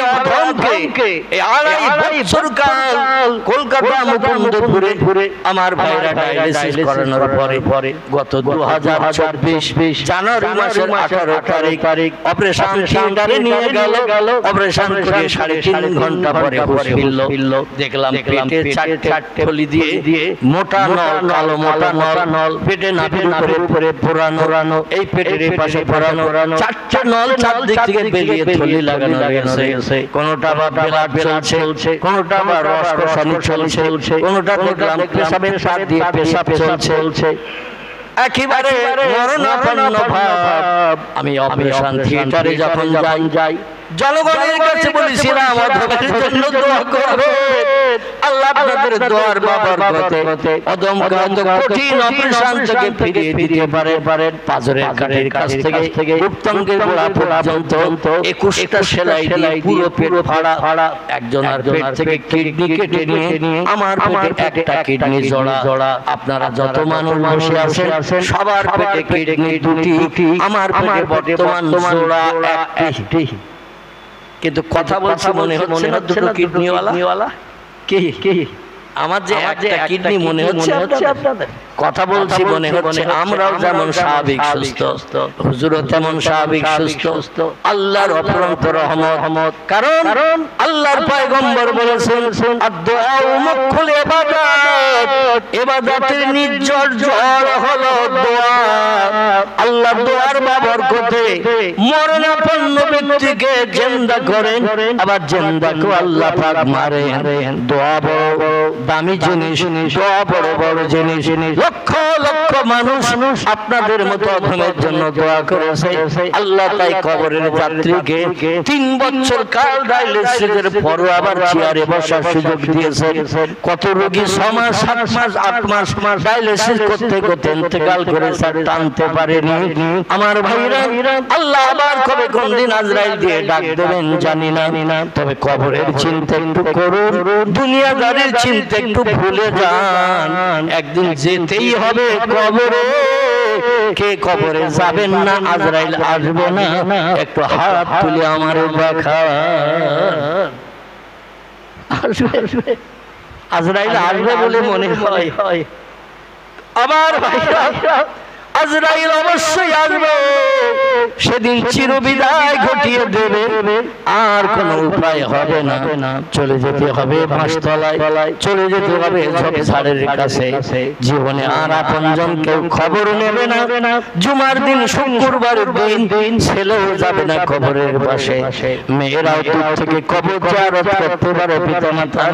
নাসাই শরীফের হাদিসের তথ্য এসেছে, হযরত মায়েশাতুল হুমায়রা রাদিয়াল্লাহু আনহা বিশ্ব নবীকে মসজিদ নববীর ভিতরে কবরস্থ করে দৈনন্দিন এশার নামাজ বাদ মুসল্লিরা যখন মসজিদে নববী থেকে চলে যেত, বাড়িতে প্রত্যাবর্তন করত, মায়েশাতুল হুমায়রা স্বাভাবিক কাপড় পরে, স্বাভাবিক পোশাক পরে নবীজির কবরের কাছে মাথার পাশে দাঁড়িয়ে কোরআন শরীফের বিভিন্ন আয়াত সূরাগুলো পাঠ করে নিয়ে পয়গম্বর মুহাম্মদ রাসূলুল্লাহর জন্য হাত তুলে দোয়া করতেন। আমার ভাইরা, আল্লাহর পয়গম্বরের কবর জিয়ারত মায়েশা দীর্ঘদিন ধরে করেছেন। আবু বকর সিদ্দিক যখন নবীজির পাশে কবরস্থ হলেন, তখনও পর্যন্ত স্বাভাবিক পোশাক পরে আল্লাহর নবী বাবা এবং স্বামী দুইজন পাশাপাশি মসজিদে নববীর ভিতরে, দুইজন পাশাপাশি কবরস্থ হয়ে গেছেন। বাবা হলেন আবু বকর সিদ্দিক, পয়গম্বর হলেন স্বামী। এই যে ওখানে পর্দার কোনো বেলাই নাই, পর্দার কোনো ব্যাপার নাই। কারণ বাবার সামনে মেয়ে চেহারা দেখাতে পারে, স্বামীর সামনে মেয়ে চেহারা দেখাতে পারে, কিন্তু পরবর্তী 10 বছর পরে হযরত ওমর রাদিয়াল্লাহু যখন মৃত্যুবরণ করলেন, ওমরকে জিজ্ঞাসাবাদ করা হলো, এ ওমর, বিশ্ব নবীর হাতে গড়া কবরস্থান দুটি, কটি নবীজির হাতে গড়া কবরস্থান হলো দুটি। একটির নাম জান্নাতুল মুআল্লা, মক্কা নগরীতে অবস্থিত, যেখানে হযরত মা খাদিজাতুল কুবরা বিশ্ব নবীর প্রাণপ্রিয় বিবি, জীবনের প্রথম সঙ্গী, কবরস্থ হয়ে রয়েছেন মক্কার নবীর মহব্বতের প্রিয় সাহাবীরাও কবরস্থ হয়ে আছেন। নবীজির আরেকটা হাতে গড়া কবরস্থান, এই কবরস্থানটির নাম হলো জান্নাতুল বাকি। জান্নাতুল বাকি বিশ্ব নবীর রওজা মোবারক কবর থেকে পূর্ব দিকে 4 মাইল এরিয়া করে প্রাচীর দিয়ে ঘেরা। কমাই 4 মাইল এরিয়া করে প্রাচীর দিয়ে ঘেরা। এ মাথায় দাঁড়িয়ে ও মাথার লোক যদি দেখেন ছোট বাচ্চা শিশুর মতো দেখায়। 4 মাইল এরিয়াটা তো কম নয়, যেখানে নবীজির হাতে গড়া 10,000 সাহাবী এই কবরস্থানে দাফন হয়ে রয়েছে। হযরতে মুহাম্মদ রাসূলুল্লাহর প্রাণপ্রিয়া বিবি মায়শাতুল হুমায়রা থেকে শুরু করে উম্মে সালমা থেকে শুরু করে উম্মে হাবিবা, যায়েনাব বিনতে জাহাশ, যায়েনাব বিনতে খুজাইমা, সাউদা, সুফিয়া, মাইমুনা, জাওয়ারিয়া, মাবিয়া, বিশ্বনবীর প্রাণপ্রিয় বিবিরা যেখানে সব কবরস্থ হয়ে রয়েছেন। বিশ্বনবীর আপন চাচা জান্নাতের সার্টিফিকেট পেয়েছেন যিনি, নাম তার হযরতে আব্বাস। জান্নাতুল বাকির গেট থেকে ঢুকে বাম দিকে নজর করলে হযরতে আব্বাস রাদিয়াল্লাহর কবরটা নজরে পড়ে। 2-4 পা 8 পা 10 ধাপ সামনে গিয়ে গেলে হযরতে মা ফাতেমাতুজ জাহরা রাদিয়াল্লাহু আনহার কবর। तमाम दुनिया नारीদের সরদার নিয়ে এসেছেন যিনি, যার বিনা অনুমতিতে একটা মেয়ে জান্নাতে যেতে পারবে না। তার কবর ওই জান্নাতুল বাকির গেট বরাবর একটু ডান পাশে, আবার তার পাশেই কবরস্থ হয়ে আছেন तमाम দুনিয়ার যুবকদের নেতৃত্ব দেবেন হাসরের মাঠে যিনি, যাদের অনুমতি নিয়ে যুবকেরা জান্নাতে ঢুকবে। নাম তার ইমাম হাসান জান্নাতুল বাকির কবরস্থানে মায়ের পাশে কবরস্থ হয়ে রয়েছে। বিশ্ব নবীর প্রাণ প্রিয় জামাই নবীজির দুটি মেয়ে বিয়ে করার সুযোগ পেয়েছিলেন যিনি, তার নাম জিন্নুরাইন ওসমান গনি রাদিয়াল্লাহু আনহু। মদিনায় নবীজির যত মহব্বতের সাহাবী ছিল সব সাহাবীর থেকে এই সাহাবীর আত্মসম্পদ আল্লাহ সব থেকে বেশি দিয়েছিলেন। অকাকার ইসলামের জন্য দান করে নবীজির কাছে এত প্রিয় হয়ে গিয়েছিলেন। নবী বলেছেন জান্নাতের ভিতরে প্রত্যেকটি পয়গম্বরের একজন করে বন্ধু থাকবে, আমার বন্ধু হলো ওসমান। জান্নাতের ভিতরে আমি যেখানে ঘুরবো, যেখানে যাব, যেখানে থাকবো, ওসমান আমার সঙ্গী হয়ে থাকবে। জোরে বলুন একটু সুবহানাল্লাহ। রফিকি ওসমান, জান্নাতের বন্ধু হবে ওসমান। কোন ব্যক্তি আমার সঙ্গী হয়ে জান্নাতে সুখ ভোগ করতে পারবে না যার আদর্শ চরিত্র আখলাক আল্লাহর পয়গম্বর এত ছিলেন। একটা মেয়ে যখন বিবাহের পরে কিছুদিন সংসার যাপনের পর রোগগ্রস্ত হয়ে যখন ইন্তেকাল করলেন, নাম ছিল তার হযরত রোকায়া। কি নাম? রোকায়া। ইনি যখন ইন্তেকাল করলেন ওসমান গনি স্ত্রী হারা হয়ে গেল। আমরা কত স্ত্রী মারা গেলে শোকাহত হই, 2 দিন 4 দিন 5 দিন বাচ্চা কাচ্চাদের মুখের দিকে তাকিয়ে একটু শোক করি। খোকার মা যদি বেঁচে থাকতো আমার দেখভাল করতে হতো না, ওদের পিছনে সময় গুজরতো না, সব দায়িত্ব মা পালন করত। এখন সব বোঝা আমার ঘাড়ে পড়ে গেছে। 2-10 দিন 20 দিন আমরা চিন্তা ভাবনাও করি না। মাঝে মাঝে পাড়ার উকিলের সঙ্গে দেখা হলে বলি ভাই বুঝতে তো পারছো রান্না বান্নার হচ্ছে না, খাওয়া দাওয়া হচ্ছে না, জামা কাপড় পরিষ্কার হচ্ছে না, তুমি একটু তাড়াতাড়ি দেখিয়ে দাও। এখানকার লোকের অন্তত 2-4 বছর চুপ করে থাকে। আপনাদের বাসতলা এলাকার লোকের নামে বদনাম টান দেব না, 2-4 বছর অন্তত চুপ করে থাকে। তারপরে হয়তো চিন্তা ভাবনা 1-2 করার চিন্তা ভাবনা নাই। কিছু লোক আছে শরীয়তে বৈধ আছে, স্ত্রী মারা গেলে তার পরের দিন পুরুষেরা বিয়ে করতে পারে, শরীয়তের ফতোয়া। স্ত্রী মারা গেলে তার পরের দিন স্বামী আবার বিয়ে করতে পারে, কিন্তু মেয়েদের জন্য একটু বাধা আছে। স্বামী মারা গেলে মেয়েরা আবার বিবাহ বন্ধনে আবদ্ধ হতে সময় লাগবে 4 মাস 10 দিন। কদিন বললাম? 4 মাস 10 দিন অপেক্ষা করতে হবে, তারপরে বিয়ের পিঁড়িতে বসতে পারবে। স্বামী স্ত্রীতে মতদ্বন্দ্ব হলে যদি তালাকের ব্যবস্থা হয়, সংসারে যদি অশান্তি হয়, মনোমিল হচ্ছে না, মনোমালিন্য হচ্ছে না, ডিভোর্স দিয়ে দিল একে দমে 12 বার। কবার? একদমে যতবার বলা গেছে তোরে তালাক দিলাম, তালাক দিলাম, তালাক দিলাম, তালাক দিলাম বলিয়েছে 12 বার। আমার ভাইরা, স্ত্রী যদি স্বামীর কাছ থেকে তালাক প্রাপ্ত হয় তাহলে আবার নতুন করে বিয়ে বসতে তার সময় লাগবে 3 মাস 10 দিন। কদিন মশলাটা শুনে রাখবেন, 3 মাস 10 দিন তার ইন্তজার করতে হবে আবার নতুন করে সংসার পাততে। আর স্বামী যদি মারা যায় নতুন করে বিয়ের পিড়িতে বসতে তার সময় লাগবে 4 মাস 10 দিন। স্বামীর শোক একটু বেশি দিন উদযাপন করতে হবে। জীবনের সঙ্গে চলে গেছে, মহব্বতের মানুষ চলে গেছে, বাজার থেকে কত খাবার রাতের গভীরে এনে আমার হাতে তুলে দিয়ে দিয়েছে, কত সোহাগ ভরা চুম্বন আমারে দিয়েছে, একবার এসে মাথা দিয়ে ঘুমিয়েছি, কত মহব্বতের মানুষ আর হাতছাড়া হয়ে গেছে। আমি মাঝে মাঝে মেয়েদের মুখে শুনেছি বলে স্বামী যাদের মারা যায় পূর্ব দিক থেকে আর সূর্য তাদের উদয় হয় না, জনম জনম সূর্য ওঠা বন্ধ হয়ে যায়। আমার ভাইরা ওসমান গনি স্ত্রী হারা হয়ে অকাতরে শোক উপভোগ করছেন। আল্লাহর পয়গম্বর সামনে যখন মসজিদে নববীতে জামাতে নামাজ পড়তে আসেন, ওসমানের চোখের কোণা দিয়ে শুধু পানির ধারা অটোমেটিক বয়ে যাচ্ছে।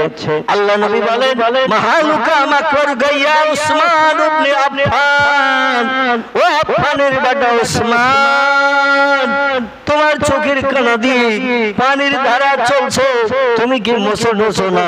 বলে হুজুর মোছি, কিন্তু চোখের পানি বন্ধ হয় না। জোরে বলুন সুবহানাল্লাহ। নবী বলেন মুহাব্বতের বিবি জীবন সঙ্গিনী তোমার চলে গেছে, আমার কন্যা হযরত রোকায়া ইন্তেকাল করেছে। ওসমান আর দীর্ঘদিন স্ত্রী হারা হো, সংসারের কর্ত্রী হারা হো, আর তুমি সংসার জীবনে সুখ শান্তি পাবে না। আমার আর একটা কন্যা আছে যার নাম হলো উম্মে কুলসুম, আমি তার সঙ্গে তোমার আবার বিয়ে দিয়ে নতুন করে সংসার পাতার সুযোগ করে দিয়ে দিলাম। বিশ্ব নবীর লক্ষাধিকের উপরে সাহাবী হায়াতে কালে বেঁচে ছিলেন, অন্য কোন সাহাবীরা এই সুযোগটা পায়নি নবীর কন্যা উম্মে কুলসুমকে বিয়ে করা, এই সুযোগ তারা পায়নি। আল্লাহ নবী বলেন ওসমানের হৃদয়ে তুষের আগুন নিবারণ করব, দুঃখ ভরা হৃদয় আমি আল্লাহ শান্ত করব। এজন্য আমার 3 নম্বরের কন্যা উম্মে কুলসুমকে ওসমানের সঙ্গে বিয়ে দেব। কিছুদিন ঘর সংসার হলো, অসুবিধা হচ্ছে না তো? আমার ভাই কিছুদিন ঘর সংসার হলো, উম্মে কুলসুম রোগগ্রস্ত হলেন, আমার ভাইরা রোগে পতিত হলেন। কিছুদিন রোগগ্রস্ত থাকার পরে ইন্না লিল্লাহি ওয়া ইন্না ইলাইহি রাজিউন, উম্মে কুলসুম ইন্তেকাল করলো। সকলে বলুন ইন্না লিল্লাহি ওয়া ইন্না ইলাইহি রাজিউন। ওসমান পূর্বের মতো আর স্ত্রী হারা, আমার ভাইরা জীবন সঙ্গিনী হারা হয়ে গেলেন। আল্লাহ নবী ওসমানের কান্না ফোবানো কান্না দেখে বলে ওসমান আমার সামনে এসে কেঁদো না, সেই খোদার কসম আল্লাহ যদি আমার আর কোন কন্যা সন্তান রাখতো আমি তৃতীয়বার তোমার সঙ্গে বিয়ে দিয়ে জামাই শ্বশুরের সম্পর্ক রক্ষা করতাম। জোরে বলুন একটু সুবহানাল্লাহ, নারায়ে তাকবীর। আর আমাদের দেশে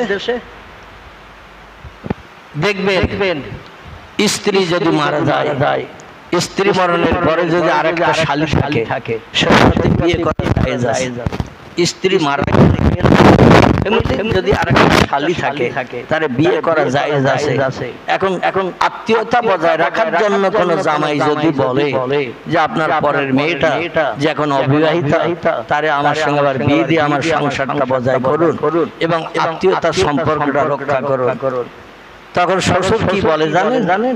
শ্বশুর বলে অন্তত 50 টাকা 100 টাকার বাতাসা কিনে এনে খইরে দেব, তবে তোমার সঙ্গে আমার পরবর্তী মেয়েটা বিয়ে দেব না।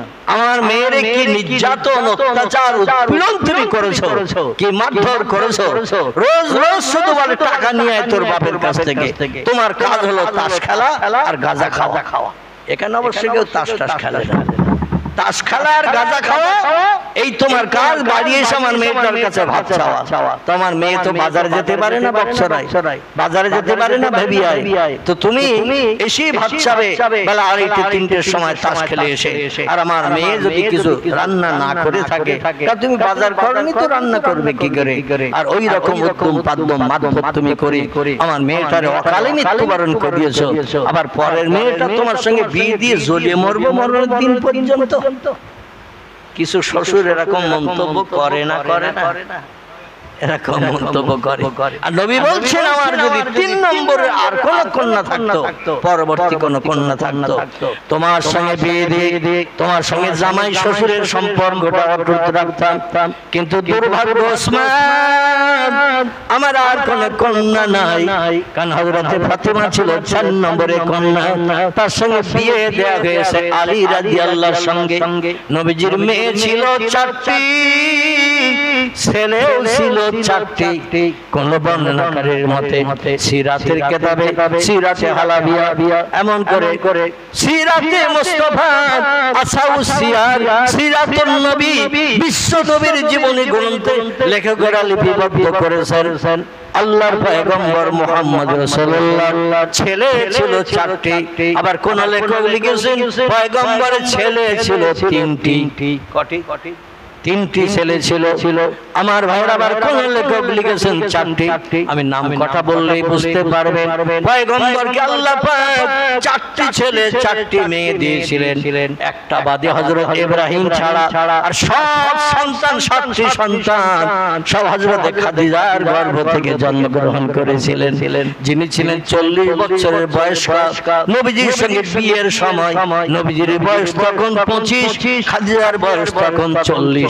এই 40 বছরের একটা বৃদ্ধা রমণীকে বিয়ে করে তার নসল থেকে আল্লাহ 7টি সন্তান দান করেছিলেন, মতান্তরে 8টি। আর যত নবীজির বিবি ছিল 11, মতান্তরে 13টি। বিশ্ব নবীর স্ত্রীর সংখ্যা ছিল খাদিজা, আয়েশা, উম্মে সালমা, উম্মে হাবিবা, যায়েনাব বিনতে জাহাশ, যায়েনাব বিনতে খুজাইমা, সাউদা, সুফিয়া, মাইমুনা, জাওয়ারিয়া, হযরত নাবিয়া। এইভাবে বিশ্ব নবীর বিবিরা একসঙ্গে সংসার করেছেন নবীজির নিয়ে দীর্ঘ 10 বছর কাল। কিছু কম বেশি 9 বছর কাল। বর্ণনাকারীরা বিভিন্ন মত প্রকাশ করেছেন। এই জন্য 9টা করে স্ত্রী নবীজি মদিনার দেশে যে রেখেছেন। মক্কা নগরীতে নবীজি বিয়ের পরে 25 বছর কাল সংসার করেছেন একজন বৃদ্ধা রমণীকে নিয়ে। জোরে বলুন একটু সুবহানাল্লাহ। যখন জীবন যৌবনের ক্ষুধা ছিল, তখন নবীজি একজন বৃদ্ধা বয়স্ক মহিলার নিয়ে সংসার করেছেন। 25 থেকে 50 বছর বয়স পর্যন্ত দ্বিতীয় বিয়ে করেন নাই। কিন্তু মদিনায় নবীজি যখন গেলেন বয়স তখন 53। কথা বললাম। বিশ্ব নবীর বয়স তখন 53। মক্কা থেকে হিজরত করে মদিনায় গেলেন। 650 কিলোমিটার রাস্তা, 400 মাইলের উপরে দূরের পথ। পয়গম্বর সেখানে যাওয়ার পরে স্ত্রী হারা পয়গম্বর আবু বকর সিদ্দিক বলে, ইয়া রাসূলুল্লাহ, বিবির সেবা যত্ন নিয়ে জামা কাপড় পরিষ্কার করে দেয়, রান্না বান্না করে খাইয়ে দেয়, মাথার চুলগুলো চিরুনি দিয়ে পরিপাট করে দেয়। প্রতি ওয়াক্তে নামাজ আদায় করতে আপনার পিছনে মসজিদে নববীতে আসি, এসে দিয়ে আপনার মাথার চুলগুলো উড়ুক্ক চিরুনি দিয়ে পরিপাট করা হয় না। জামা কাপড়গুলো ময়লা মার্কা নোংরা মার্কা ধোয়ার লোক নাই।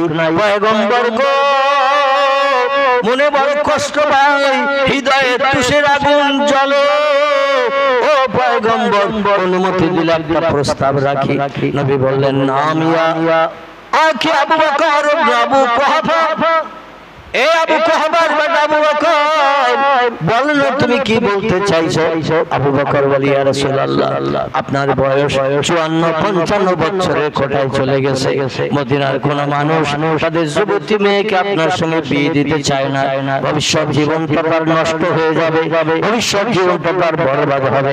কারণ বৃদ্ধ স্বামী 2-5 বছরের ভিতরে ইন্তেকাল করবে। আমার মেয়ের ভবিষ্যৎ জীবনটা, সংসার জীবনটা শেষ হয়ে যাবে। এই চিন্তায় কোন মদিনার মানুষ আপনার সঙ্গে কন্যা দান করে বিবাহ বন্ধন আবদ্ধ করতে চায় না। তবে আমার একটা যুবতী মেয়ে এখনো হয়নি, কম বয়সের একটা মেয়ে আছে মদিনায়, মক্কা থেকে হিজরত করে আপনার সঙ্গে এসেছে।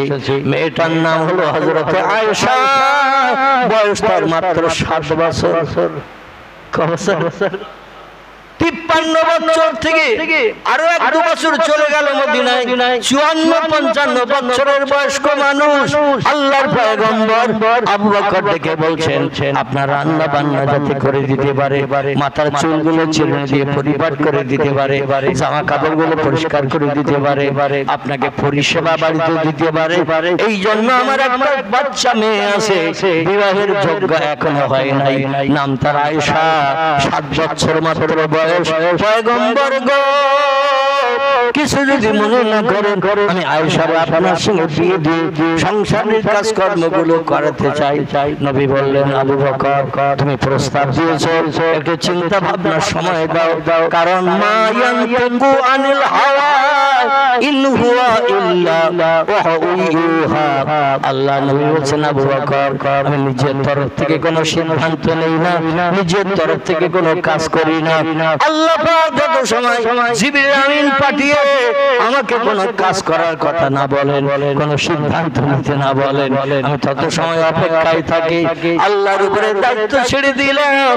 মদিনার সংসার জীবন আমার সুখের যদি আল্লাহ বানাতে চাই, বিয়ে করার অনুমতি যদি আল্লাহ দেয়, তাহলে আমি বিবাহ বন্ধনে আবদ্ধ হব, আপনার কন্যারে নিয়ে সংসার পাতব। আল্লাহ পাক বলেন, ইযহাবিয়া জিবরিল ইলা রাসূলিহি, জিবরিল তাড়াতাড়ি যা আমার পয়গম্বরের কাছে যা। পয়গম্বর আমার মুখাপেক্ষী হয়ে যখন রয়েছে, তাড়াতাড়ি করে যার জিবরিল আমার পয়গম্বরকে মদিনার জিন্দেগিটা আমি আল্লাহ সুখের কাটাতে চাই। মক্কা নগরীতে 53 বছর বসবাস করেছে, মারধর খেয়েছে, অত্যাচার উৎপীড়ন নির্যাতন হয়েছে। বসা উটের ভুঁড়ি নবীর মাথায় চাপিয়ে দিয়ে সেজদায় যখন নবীজি গেছেন কাবাকে সামনে রেখে, বসা উটের ভুঁড়ি 5-7 জন ধরে নিয়ে নবীর মাথার উপরে চাপিয়ে দিয়ে চেপে ধরে রেখেছে, মুহাম্মদ যাতে সেজদা থেকে উঠতে না পারে। আল্লাহ নবীরে পাথর মেরে মেরে সোনার বরণ দেহটা রক্ত লাল বানিয়ে দিয়ে দিয়েছিল। রক্ত টপ টপ টপ টপ করে ঝরে দেহের জামা কাপড়গুলো লাল বরণ হয়ে গিয়েছিল। দেহের এমন কোন জায়গা ছিল না, মানুষের দেহে দেখবেন যখন মাঝে মাঝে বসন্ত হয়, বসন্ত এই বসন্ত যখন হয়, বসন্ত যখন ফেটে যায়, রসগুলো পানিগুলো বেরিয়ে যায়, দগদগে ঘা যেমন দেখতে পাওয়া যায়, অনেক সময় ডাবের পানি দিয়ে ওই রস বসন্ত রোগীকে গোসল করিয়ে দেয়, যাতে তাড়াতাড়ি ঘাগুলো নিরাময় হয়ে যায়, ঘা সেরে যায়, কিন্তু দাগ মুকায় না। জোরে বলুন একটু সুবহানাল্লাহ।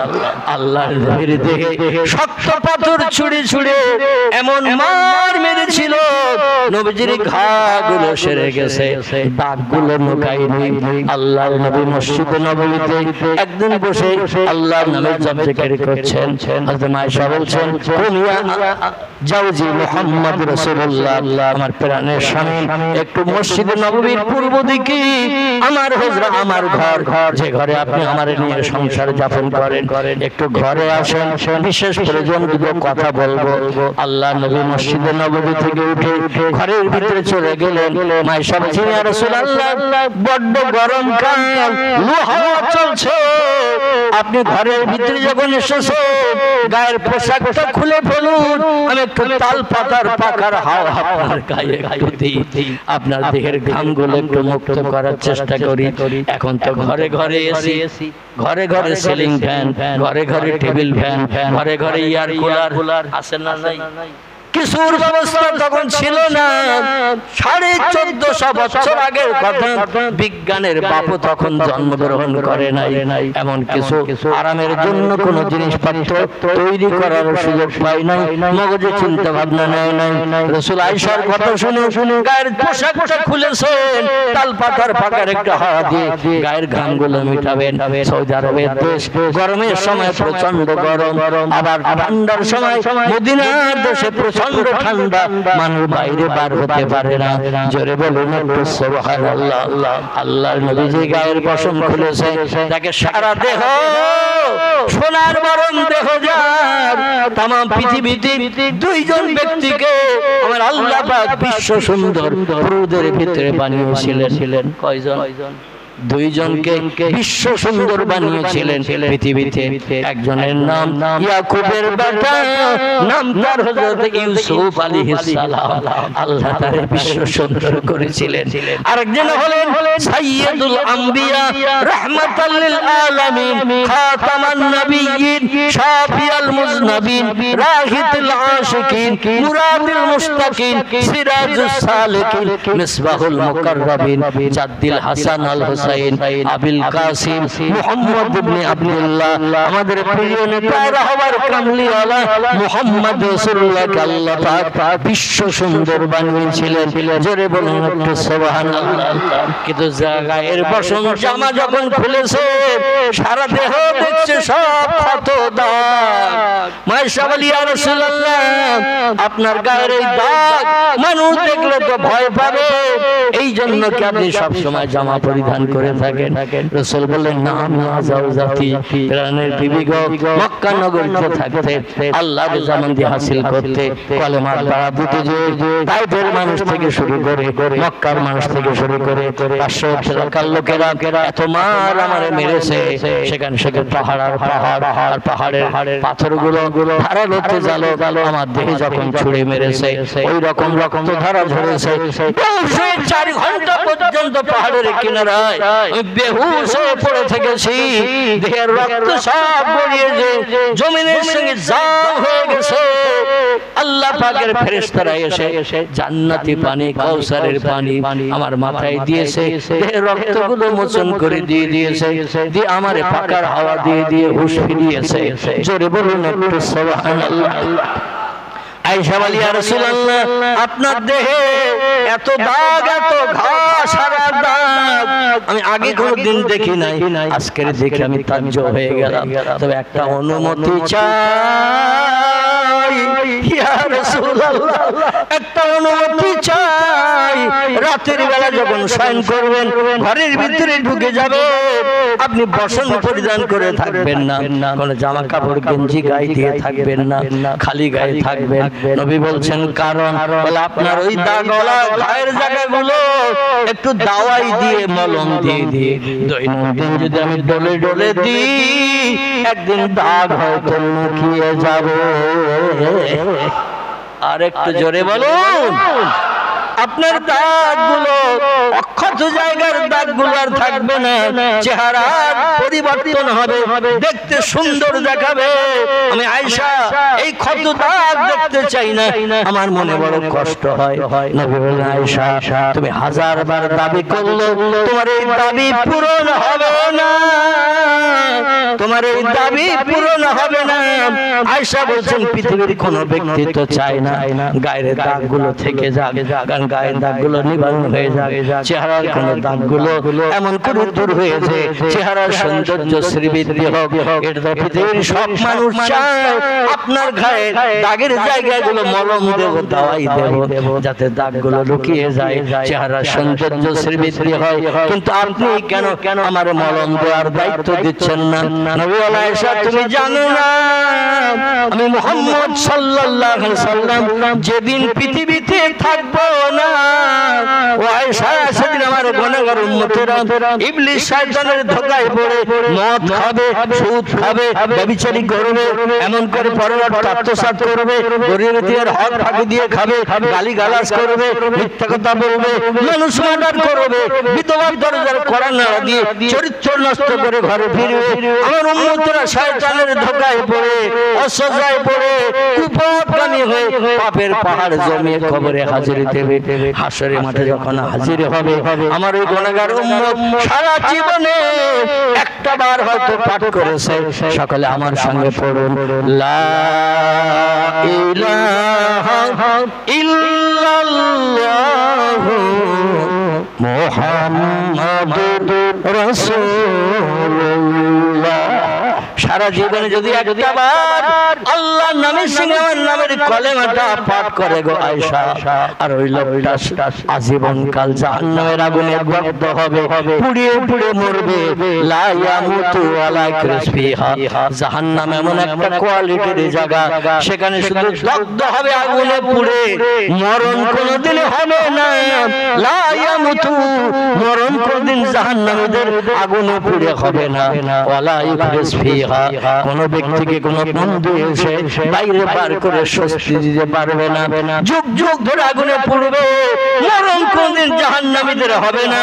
আবার যারা জান্নাতি হবে আয়েশা, তাদেরও জান্নাতের ভিতরে সুখ ভোগ চলবে কোটি কোটি কোটি কোটি কোটি কোটি বছর।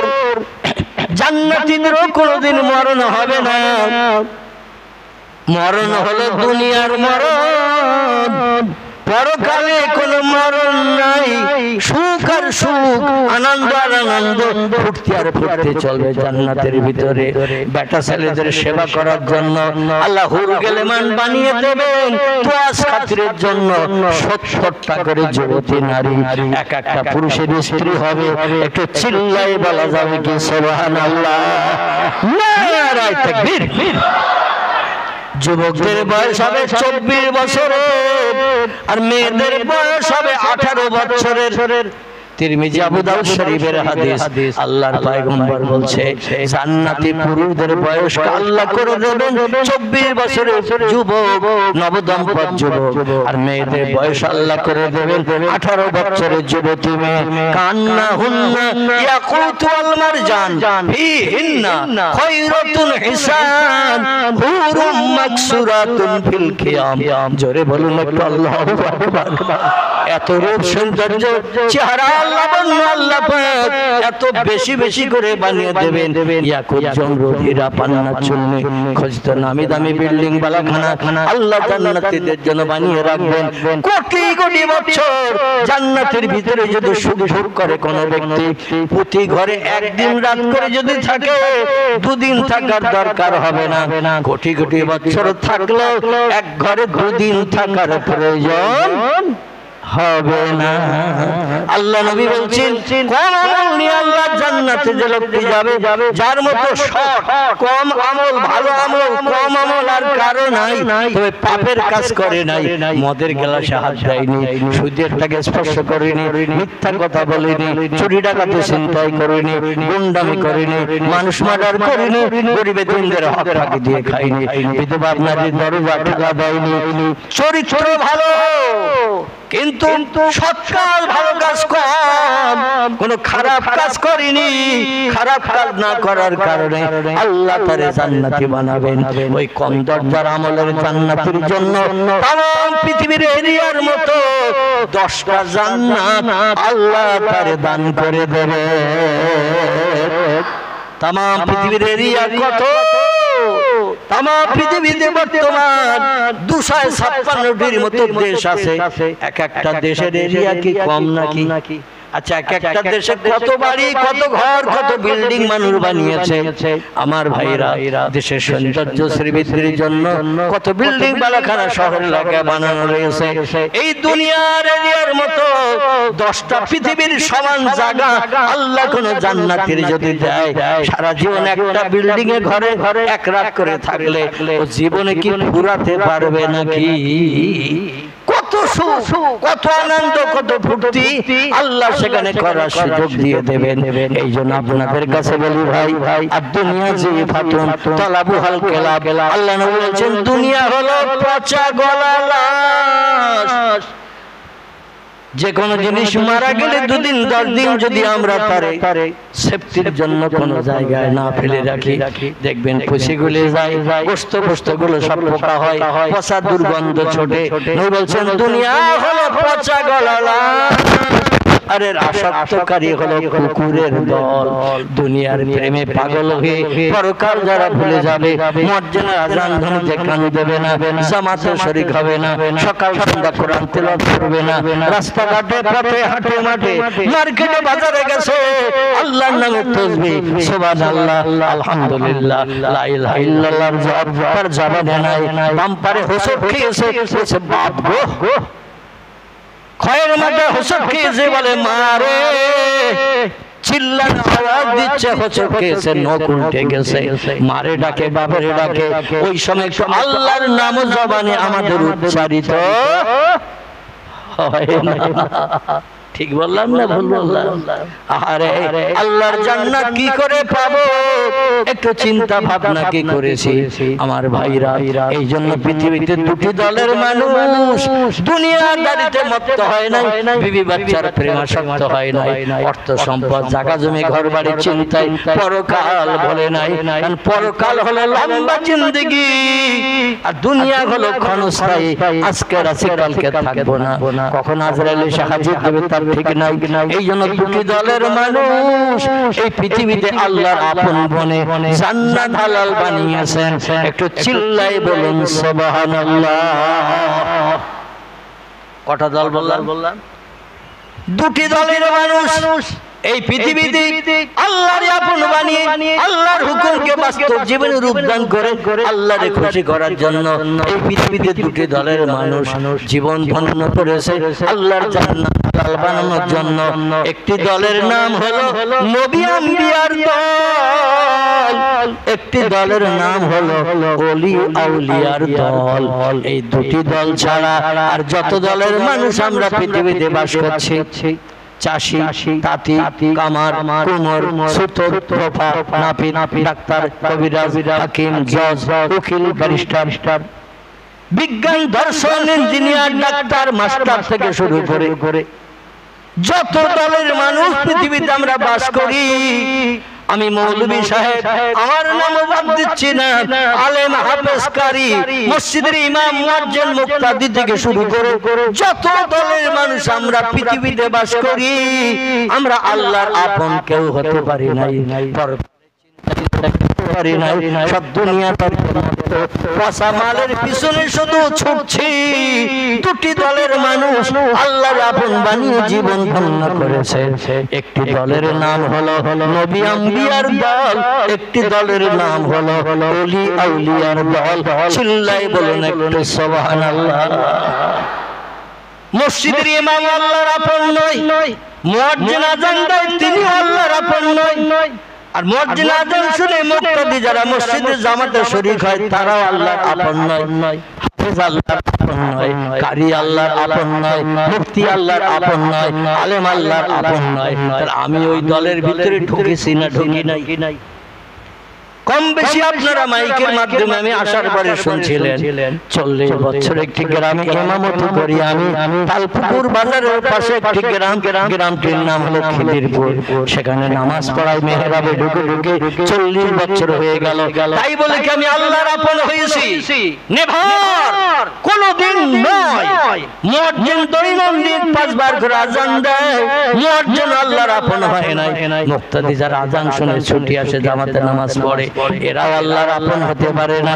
আলেম আল্লাহর আপন না, হাফেজ আল্লাহর আপন না, কারি আল্লাহর আপন নয়, মুফতি আল্লাহর আপন নয়। আর যত দলের মানুষ আছে কোন দলের মানুষ আল্লাহর আপন নয়। আপন হলো দুটি দল, একটি দলের নাম হলো নবী আম্বিয়ার দল। নবী হলো এক বচন, আম্বিয়া হলো বহু বচন। একজনকে বলা হয় নবী, বহুজনকে বলা হয় আম্বিয়া। একজনকে বলা হয় ওলি, বহুজনকে বলা হয় আউলিয়া। এই দুটি দলের মানুষ আল্লাহর আপন হয়ে আল্লাহর রেজামন্দি করে পৃথিবীর জমিন ছেড়ে চলে গেছে। কিয়ামত অবধি এদের নাম মানুষের মুখ থেকে মুছবে না। আসুন এই দুটি দলের একটি দল নিয়ে আলোচনা করি, কারণ সময় অনেক লম্বা হয়ে গেছে। আল্লাহ আবার কোনদিন চারি চক্রের মিলন ঘটালে, আল্লাহ আবার সুযোগ দিলে আর একটি দলের নাম আপনাদের কাছে করে তাদের সম্পর্কে একটু আলোচনা করব। আজকের বিশেষ করে মুহররমের 10 তারিখ আশুরার দিন, এই জন্য যে দিনে আল্লাহ পাক নবীদের মুখে হাসি ফুটিয়েছেন, চরম বিপদে চরম মুসিবতে আল্লাহ পাক মুখে হাসি ফুটিয়ে জীবনের সব সমস্যার সমাধান করে দিয়েছেন। আল্লাহর পয়গম্বর বলছেন, মান কানা লিল্লাহি কানাল্লাহু লাহু, যে লোকে আল্লাহর আপন হয়ে যায় আল্লাহ তাদের আপন হয়ে যায়। আর একটু জোরে হবে না? আল্লাহু আকবার। আল্লাহ নবী বলছেন, যে লোকে আল্লাহর আপন হয় কানাল্লাহু লাহু, আল্লাহ তাদের আপন হয়ে যায়। নবীরা সেটা দিয়েছে, আল্লাহ পাক আল্লাহর নাসিল করেছে। আবার নবী ওলিরা বিপদে মুসিবতে পড়ে হাত পেতেছে কার কাছে? প্রধান কাছে, থানার ওসির কাছে, পাড়ার মোড়ালের কাছে না, সেই খোদার কসম নবীরা এবং ওলিরা যখনই কোনো বিপদগ্রস্ত হয়েছে, মুসিবতগ্রস্ত হয়েছে, সমস্যায় পতিত হয়েছে, ডেকেছে কারে? আল্লাহ ডেকেছে। বোঝা যাচ্ছে তো নাকি? আমার ভাইরা, আল্লাহ পাক বলছেন, আমার হও আমি তোমাদের হয়ে যাব। যে বিপদে মুসিবতে পড়লে মানুষের উপকার করে মুখে হাসি ফুটাতে পারে না। খুব ভালো করে শোনেন, যে বিপদে মুসিবতে সমস্যায় পড়লে মানুষের পাশে দাঁড়িয়ে উপকার করে মানুষের মুখে হাসি ফোটাতে পারে না, এই রকম বিপদে পড়েছিলেন পয়গম্বরেরা। জোরে বলুন সুবহানাল্লাহ। এই রকম বিপদে পড়েছিলেন আল্লাহর ওলিরা, কিন্তু আল্লাহ পাক তাদের মুখে হাসি ফুটিয়েছেন না বিপদগ্রস্ত করিয়ে কবরস্থ করেছেন? হাসি ফাঁসিয়েছেন। আল্লাহু আকবার। এই জন্য কোরআনে এসেছে ইসনে আশারা শাহরান, কোরআনের ভিতরে এসেছে আল্লাহ পাক তথ্য কোট করেছেন। ইংরেজিতে যেমন 12টি মাস আছে, বাংলায় তেমন 12টি মাস আছে, আরবিতে আল্লাহ পাক কোরআনে কোট করেছেন। আমি মাসের সংখ্যা 12টা করে দিয়েছি। আমাদের বাচ্চা ছেলে মেয়েরা ইংলিশ মিডিয়ামে যারা পড়াশোনা করে ওদের একটু ডেকে বলবেন ইংরেজি 12 মাসের নাম বল। ওরা বলতে পারবে না। জানুয়ারি, ফেব্রুয়ারি, মার্চ, এপ্রিল থেকে শুরু করে একদমই ডিসেম্বর পর্যন্ত বলে দেবে। ঠিক কি না? কারণ ইংলিশ মিডিয়ামে পড়ছে, ইংরেজির পোকা হয়েছে। আমাদের বর্তমান এলাকার বাচ্চা ছেলে মেয়েদের যদি জিজ্ঞাসা করা হয় ইংরেজি 12 মাসের নাম একদমই বলে দিয়েছে ডিসেম্বর পর্যন্ত। বাংলা 12 মাসের নাম বল।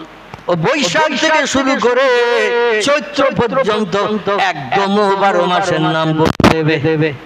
ঠিক না ভুল? কিন্তু এই বাচ্চার 3 নম্বরে প্রশ্ন যদি করে, মুসলমানদের জাতীয় ভাষা, ইন্টারন্যাশনাল ভাষা হলো আরবি। কি ভাষা? আরবি ভাষা। জন্ম নিলেই মুসলমান আরবি প্রথম কানে শোনে। ঠিক বললাম না ভুল বললাম? ইসলাম শরীয়তের বিধান হলো কোন বাড়িতে একটা বাচ্চা জন্ম নিলে মুয়াজ্জিন ডেকে আযান ধ্বনি দিতে হয়। আছে না নেই? ইসলাম শরীয়তের বিধান, একটা বাচ্চা ছেলে হোক বা মেয়ে হোক মুয়াজ্জিন ডেকে সঙ্গে সঙ্গে আযান দিয়ে দাও। কারণ বাচ্চা যেই মায়ের উদর থেকে পৃথিবীতে আসে, ইবলিস শয়তান দৌড়িয়ে ছুটে এসে ওর গায়ে হাত লাগায় আর বলছে আমি তোর পাশে আছি, ভবিষ্যতেও থাকবো, বিপদে মুসিবতে আমি তোরে চিহ্নিত করে রাখবো, কোনো সমস্যা হবে না, সমাধানের দায়িত্ব আমার, আমার নেতৃত্ব মানবি, আমার কথা শুনবি, যেটা বলবো সেটা করবি, তোর সব সমস্যার সমাধান করে দেব। বাচ্চার জন্মের পরপরই শয়তান এসে হাত লাগায় গায়ে। পরবর্তী ওই ছেলেটা খোদাদ্রোহী বদমায়েশ, এমন করে দস্যু গুন্ডা চোর ডাকাত হয়ে যায়, মদখোর মাতাল হয়ে যায় শয়তান গায়ে হাত লাগানোর কারণে। কারণ আল্লাহকে রাজি করতে গেলে কাজ করতে হবে ভালো ভালো কাজ, আর শয়তানের কাজ হলো যত সব খারাপ কাজ। ঠিক কিনা? শয়তানের কাজ হলো যত সব খারাপ খারাপ কাজ। এই খারাপ কাজগুলো এই জন্য করায় ও যাবে ভবিষ্যতে জাহান্নামে, আর দলের মানুষটাকে সঙ্গে করে নিয়ে যাবে জাহান্নামে। এই জন্য মদ খাওয়াবে, সুদ খাওয়াবে, ব্যভিচারী করাবে, গরিবদের হক ফাঁকি দিয়ে খাওয়াবে, বিধবা নারীর দরজার কোরআন দিয়ে চরিত্র নষ্ট করে ঘরে ফিরবে, মানুষ মার্ডার করবে, যত সব খারাপ খারাপ কাজ করাবে। আল্লাহর পয়গম্বর বলছেন, বাচ্চা যেই জন্ম নেবে মায়ের উদর থেকে, একটা ইমানদার মুমিন মুসলমান দেখে একটু আজান ধ্বনি দিয়ে দাও। কারণ তিরমিজি শরীফের হাদিস, আল্লাহ নবী বলছেন, আল্লাহু আকবার, আল্লাহু আকবার। এখানে আজান দেয়, অন্য কথা বলে তো নাকি? এখানে আজান দেয় কি বলে? আল্লাহু আকবার। পৃথিবীর সব মসজিদে একই ভাষা না দু রকম আছে? একই রকম আছে। এই আজান ধ্বনি যখন মুয়াজ্জিন শুরু করে দেয়, আওয়াজ যত দূর পর্যন্ত যায়, ইবলিস শয়তানের গায়ে বিষ লাগা মতো হয়, ওই এলাকার ভিতরে থাকতে পারে না, ছুটে আওয়াজের বাইরে বেরিয়ে চলে যায়। জোরে বলুন একটু সুবহানাল্লাহ। এই যে নবী বলছেন, বাচ্চা হলে আজান দাও, আর আজান দিলে শয়তান দূর হয়ে যাবে, ওই বাচ্চার গায়ে হাত দিতে পারবে না। বাচ্চা আল্লাহওয়ালা হবে, আল্লাহ প্রেমিক হবে, খোদা ভক্ত হবে। জোরে বলুন একটু সুবহানাল্লাহ। আমার ভাইরা, তাম পৃথিবীর ইতিহাস আলগা করলে দেখা যায়, যারা আজান ধ্বনি জন্মের পরে পেয়েছে তারাই পৃথিবীতে আল্লাহ প্রেমিক, আল্লাহওয়ালা হয়েছে।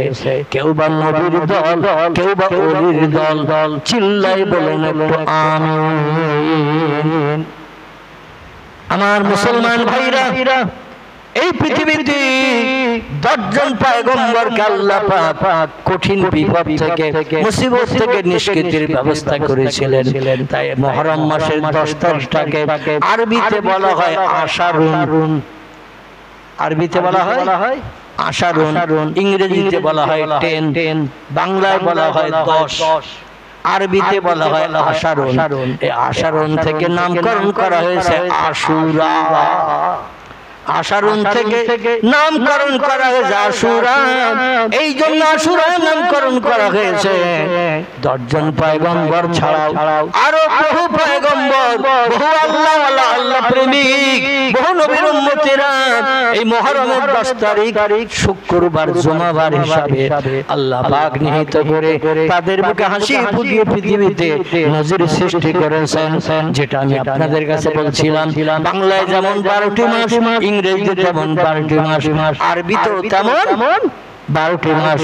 আমাদের বাচ্চা ছেলে মেয়েদের যদি বলা হয় ইংরেজি 12 মাসের নাম একদমে বললি, বাংলা 12 মাসের নাম একদমে বললি, আরবি 12 মাসের নাম একটু বল, ও চালাক যদি হয় বলবে চাচা একটু পেশাব করিয়ে আসি। এ বলবে না। কিংবা পিপাসা লেগেছে একটু পানি খেয়ে আসি। কিংবা আমার মা ডেকেছিল, দেখা করা হয়নি, একটু মার সঙ্গে দেখা করে আসি। আচ্ছা, মার সঙ্গে দেখা করে আর আসবে চাচার কাছে? ও পেশাব করে আবার ফিরে আসবে তো নাকি?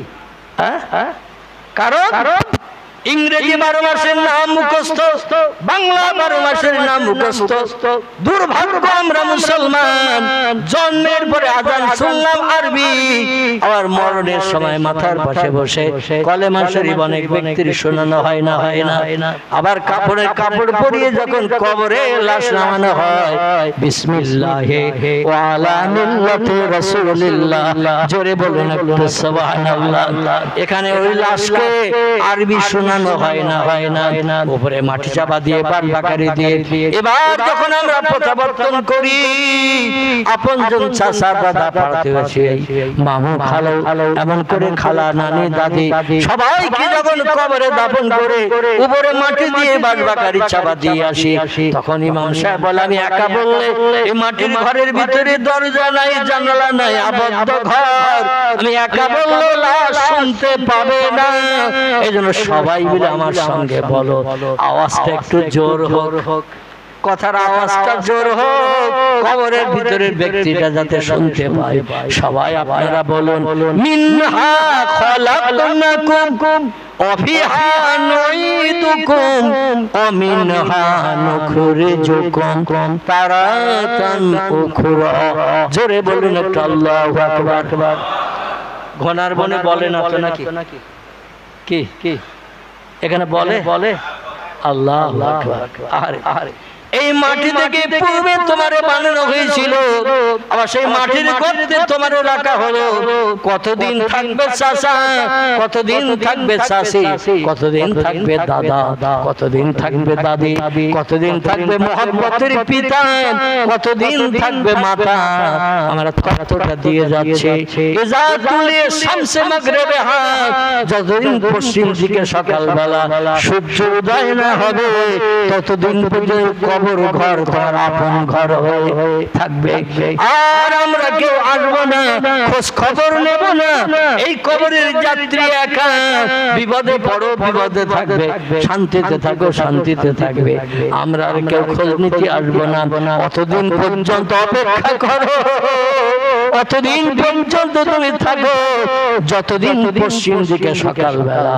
সূর্য উদয় না হবে যে দিনটাকে ইয়াউমুল কিয়ামাত বলা হয়েছে জোরে বলুন একটু আমিন সবাইকে ততদিন থাকতে হবে না তাহলে জন্মের পরে আরবি শুনলাম মরণের পরে কবরে ঢুকছি তাও আরবি শুনলাম ইমাম সাহেব সবাইকে আবার দোয়া করে দিল রব্বানা যালামনা আনফুসানা ওয়া ইল্লাম তাগফির লানা ওয়া তারহামনা লানাকুনান্না মিনাল খাসিরিন পড়ে না দোয়া মসজিদের নামাজ আনতে ইমাম সাহেব দোয়া করে যখন এটা পড়ে না এই দোয়াটা পড়েছে কম বেশি 10 জন পয়গম্বরের ভিতরে একজন পয়গম্বর চরম বিপদে পড়েছিলেন এই মুহররম মাসের 10 তারিখ পর্যন্ত আল্লাহ পাক তাকে বিপদগ্রস্ত করে রেখে দিয়েছিলেন 350 বছর ধরে কতদিন 350 বছর ধরে 10 জন পয়গম্বরের নাম আপনাদের কাছে টুক করে বলে নেই সবার জীবন ইতিহাস আলোচনা করা সম্ভব আজকের হবে না কারণ একজন আল্লাহ প্রেমিক আল্লাহ নবীগণের জীবনী লম্বা জীবনী আল্লাহ কোরআনে কোট করেছেন কোরআনে টোটাল মোট 27 জন পয়গম্বরের নাম এসেছে কতজন টোটাল 27 জন পয়গম্বরের নাম কোরআনে এসেছে 25 জন পয়গম্বরের জীবনী আল্লাহ কোরআনের ভিতরে কম বেশি ভরে দিয়েছেন আমরা কোরআন আলগা করলে তাদের জীবনী দেখতে পাই চরম বিপদ আল্লাহ কেমন সাহায্য করেছে সেটাও খুঁজে পাই জোরে বলুন সুবহানাল্লাহ তবে প্রত্যেকটি পয়গম্বর বিপদ মুক্ত হয়েছেন মুখে হাসি আল্লাহ ফুটিয়ে দিয়েছেন এই মুহররম মাসের 10 তারিখ আশুরার রাত কিংবা আশুরার দিন জোরে বলুন একটু সুবহানাল্লাহ কারবা নাম আদম কারবা নাম ইদ্রিস কারবা নাম নূহ কারবা নাম ইব্রাহিম কারবা নাম ইসমাঈল কারবা নাম ইসহাক কারবা নাম ইয়াকুব কারবা নাম ইউসুফ কারবা নাম দাউদ কারবা নাম সুলাইমান কারবা নাম মুসা কারবা নাম হারুন কারবা নাম হুদ কারবা নাম লূত কারবা নাম সালেহ কারবা নাম জাকারিয়া কারবা নাম ইহইয়া কারবা নাম আইয়ুব কারবা নাম ইউনুস কারবা নাম শুআয়ব কারবা নাম ইলিয়াস কারবা নাম উযায়ের কারবা নাম ঈসা কারবা নাম মুহাম্মাদুর রাসূলুল্লাহ সাল্লাল্লাহু আলাইহি ওয়াসাল্লাম চিল্লায়ে বলুন একটু সুবহানাল্লাহ কজন পয়গম্বরের নাম বললাম গুনেছেন তাবার মনে হয় ভালো নেই আমার শোনাও হয়নি হ্যাঁ আল্লাহু আকবার আমার এই বাম পাশের একজন ভাই বলছেন শুধু শুনিনি শুনলে তো আওয়াজ মাঠ ভেঙে পালিয়ে যাবে আর ফেরত আসবে কি আসবে যে আওয়াজ মাইকের মাধ্যম দিয়ে মাঠ ভেঙে পালিয়ে যাচ্ছে, ও আওয়াজ আর ফেরত আসবে না। কিন্তু গুনলে অনেকদিন মেমোরিতে জমা থাকবে এই কটা। আবার নাম কটা বলি শোনেন। পয়গম্বরদের নাম যত অক্ষরে আল্লাহ পাক পাঠ করেছেন, প্রতিটি অক্ষরের বিনিময়ে উম্মতি মুহাম্মাদীদের আমলনামার থলিতে আল্লাহ 10টা করে সব প্রতিটি অক্ষরের বিনিময়ে আল্লাহ দান করে দেবেন। জোরে বলুন একটু সুবহানাল্লাহ। তাহলে পয়গম্বরের নাম বলা ভালো না খারাপ? পয়গম্বরের নাম শোনা ভালো না খারাপ? ঘুরিয়ে যদি বর্তমান মডার্ন যুগের ছেলেদের নাম বলি, মিন্টু, পিন্টু, নন্টু, ঝন্টু, লালটু, বল্টু, বাপি, বাপ্পা, বাবলু, বাচ্চু, বাবলু, বুলু, আকাশ, পাতালটা রাখিনি। অনেক ছেলের নাম আকাশ আছে না? বাংলাদেশে একটু বেশি আছে। আমি গত 20 বৈশাখ 4 বছর পরে এবছর প্রথম বাংলাদেশে গেলাম। তো দাওয়াত করেছে যে কর্তৃপক্ষ ছেলেটি, তার নাম হলো আকাশ। আমি বললাম তোমার ভাই কটা? বলে 3 ভাই হুজুর। তাহলে আর 2 ভাইয়ের নাম কি পাতাল টাতাল আছে নাকি? বলে হুজুর আমার নাম আকাশ, পাতাল কারণ নাম নেই। আজকের নাম রাখা হয়েছে মডার্ন নাম, মিন্টু, পিন্টু, নন্টু, ঝন্টু, লালটু, বল্টু, বাপি, বাপ্পা, বাবলু, বাচ্চু, বাবলু, বুলু, আকাশ, আরো কত কি নাম, নতুন মডার্ন যুগের নাম। আবার টয় কত নাম, যে মিল আছে ঠিক নাই। আচ্ছা, এই নাম যদি পড়ি সব হবে কতটা? শুনবে যারা, তাদের নাম আমলে থলিতে সব জুটবে কতটা? এমটি ফাঁকা, কিচ্ছু নাই। কিন্তু আল্লাহ প্রেমিক, আল্লাহর পয়গম্বরদের নাম আমি আপনি যদি পাঠ করি, নাম কটা ফের বলি একটু গুনে নেন, মেমোরিতে জমা করে নেন। কারবার নাম আদম, কারবার নাম শীশ, কারবার নাম ইদ্রিস, কারবার নাম নূহ, কারবার নাম ইব্রাহিম, কারবার নাম ইসমাইল, কারবার নাম ইসহাক, কারবার নাম ইয়াকুব, কারবার নাম ইউসুফ, কারবার নাম দাউদ, কারবার নাম সুলাইমান, কারবার নাম মুসা, কারবার নাম হারুন, কারবার নাম হুদ, কারবার নাম লূত, কারবার নাম সালেহ, কারবার নাম জাকারিয়া, কারবার নাম ইহইয়া, কারবার নাম আইয়ুব, কারবার নাম ইউনুস, কারবার নাম শুআয়ব, কারবার নাম ইলিয়াস, কারবার নাম উযায়ের, কারবার নাম ঈসা, কারবার নাম মুহাম্মাদুর রাসূলুল্লাহ। চিল্লাই আবার বলুন সুবহানাল্লাহ। কতজন হলো? 25 জন। তাহলে তাবারুক অন্তত কর্তৃপক্ষের বলবো যে ভাই গুনিয়েছেন তার 2 প্যাকেট দিকে, অন্তত লাভে লোহা পাওয়া যায়। বিনা লাভে তুলোর বস্তা কেউ তো মাথায় নিতে চায় না। অন্তত তাবারুকের প্যাকেট যেন কর্তৃপক্ষরা 2 দেয়। সকালে বলুন আমিন। তবে 2 দিলে কুলাবে বলে মনে হয়। শেষ পর্যন্ত ঝামেলা হবে। পরে এমন তাবারুক করেছে সবার কুলোইনি। জোরে বলুন একটু নাউজুবিল্লাহ। এই 25 জন ছাড়া আরো 2 জন পয়গম্বরের নাম কোরআনে এসেছে, তাদের কোন জীবনী কোরআনে লেখা নাই, শুধু নাম আল্লাহ কোট করেছেন। একজনের নাম হযরতে জুলকিফল আলাইহিস সালাম, একজনের নাম হযরতে আলিয়াসা আলাইহিস সালাম। এই 7-8 জন পয়গম্বরের নাম আল্লাহ কোরআনে কোট করেছেন। এর ভিতরে আদম নবীকে আল্লাহ পাক মুহররমের 10 তারিখে আল্লাহ পাক মুখে হাসি ফুটিয়েছেন।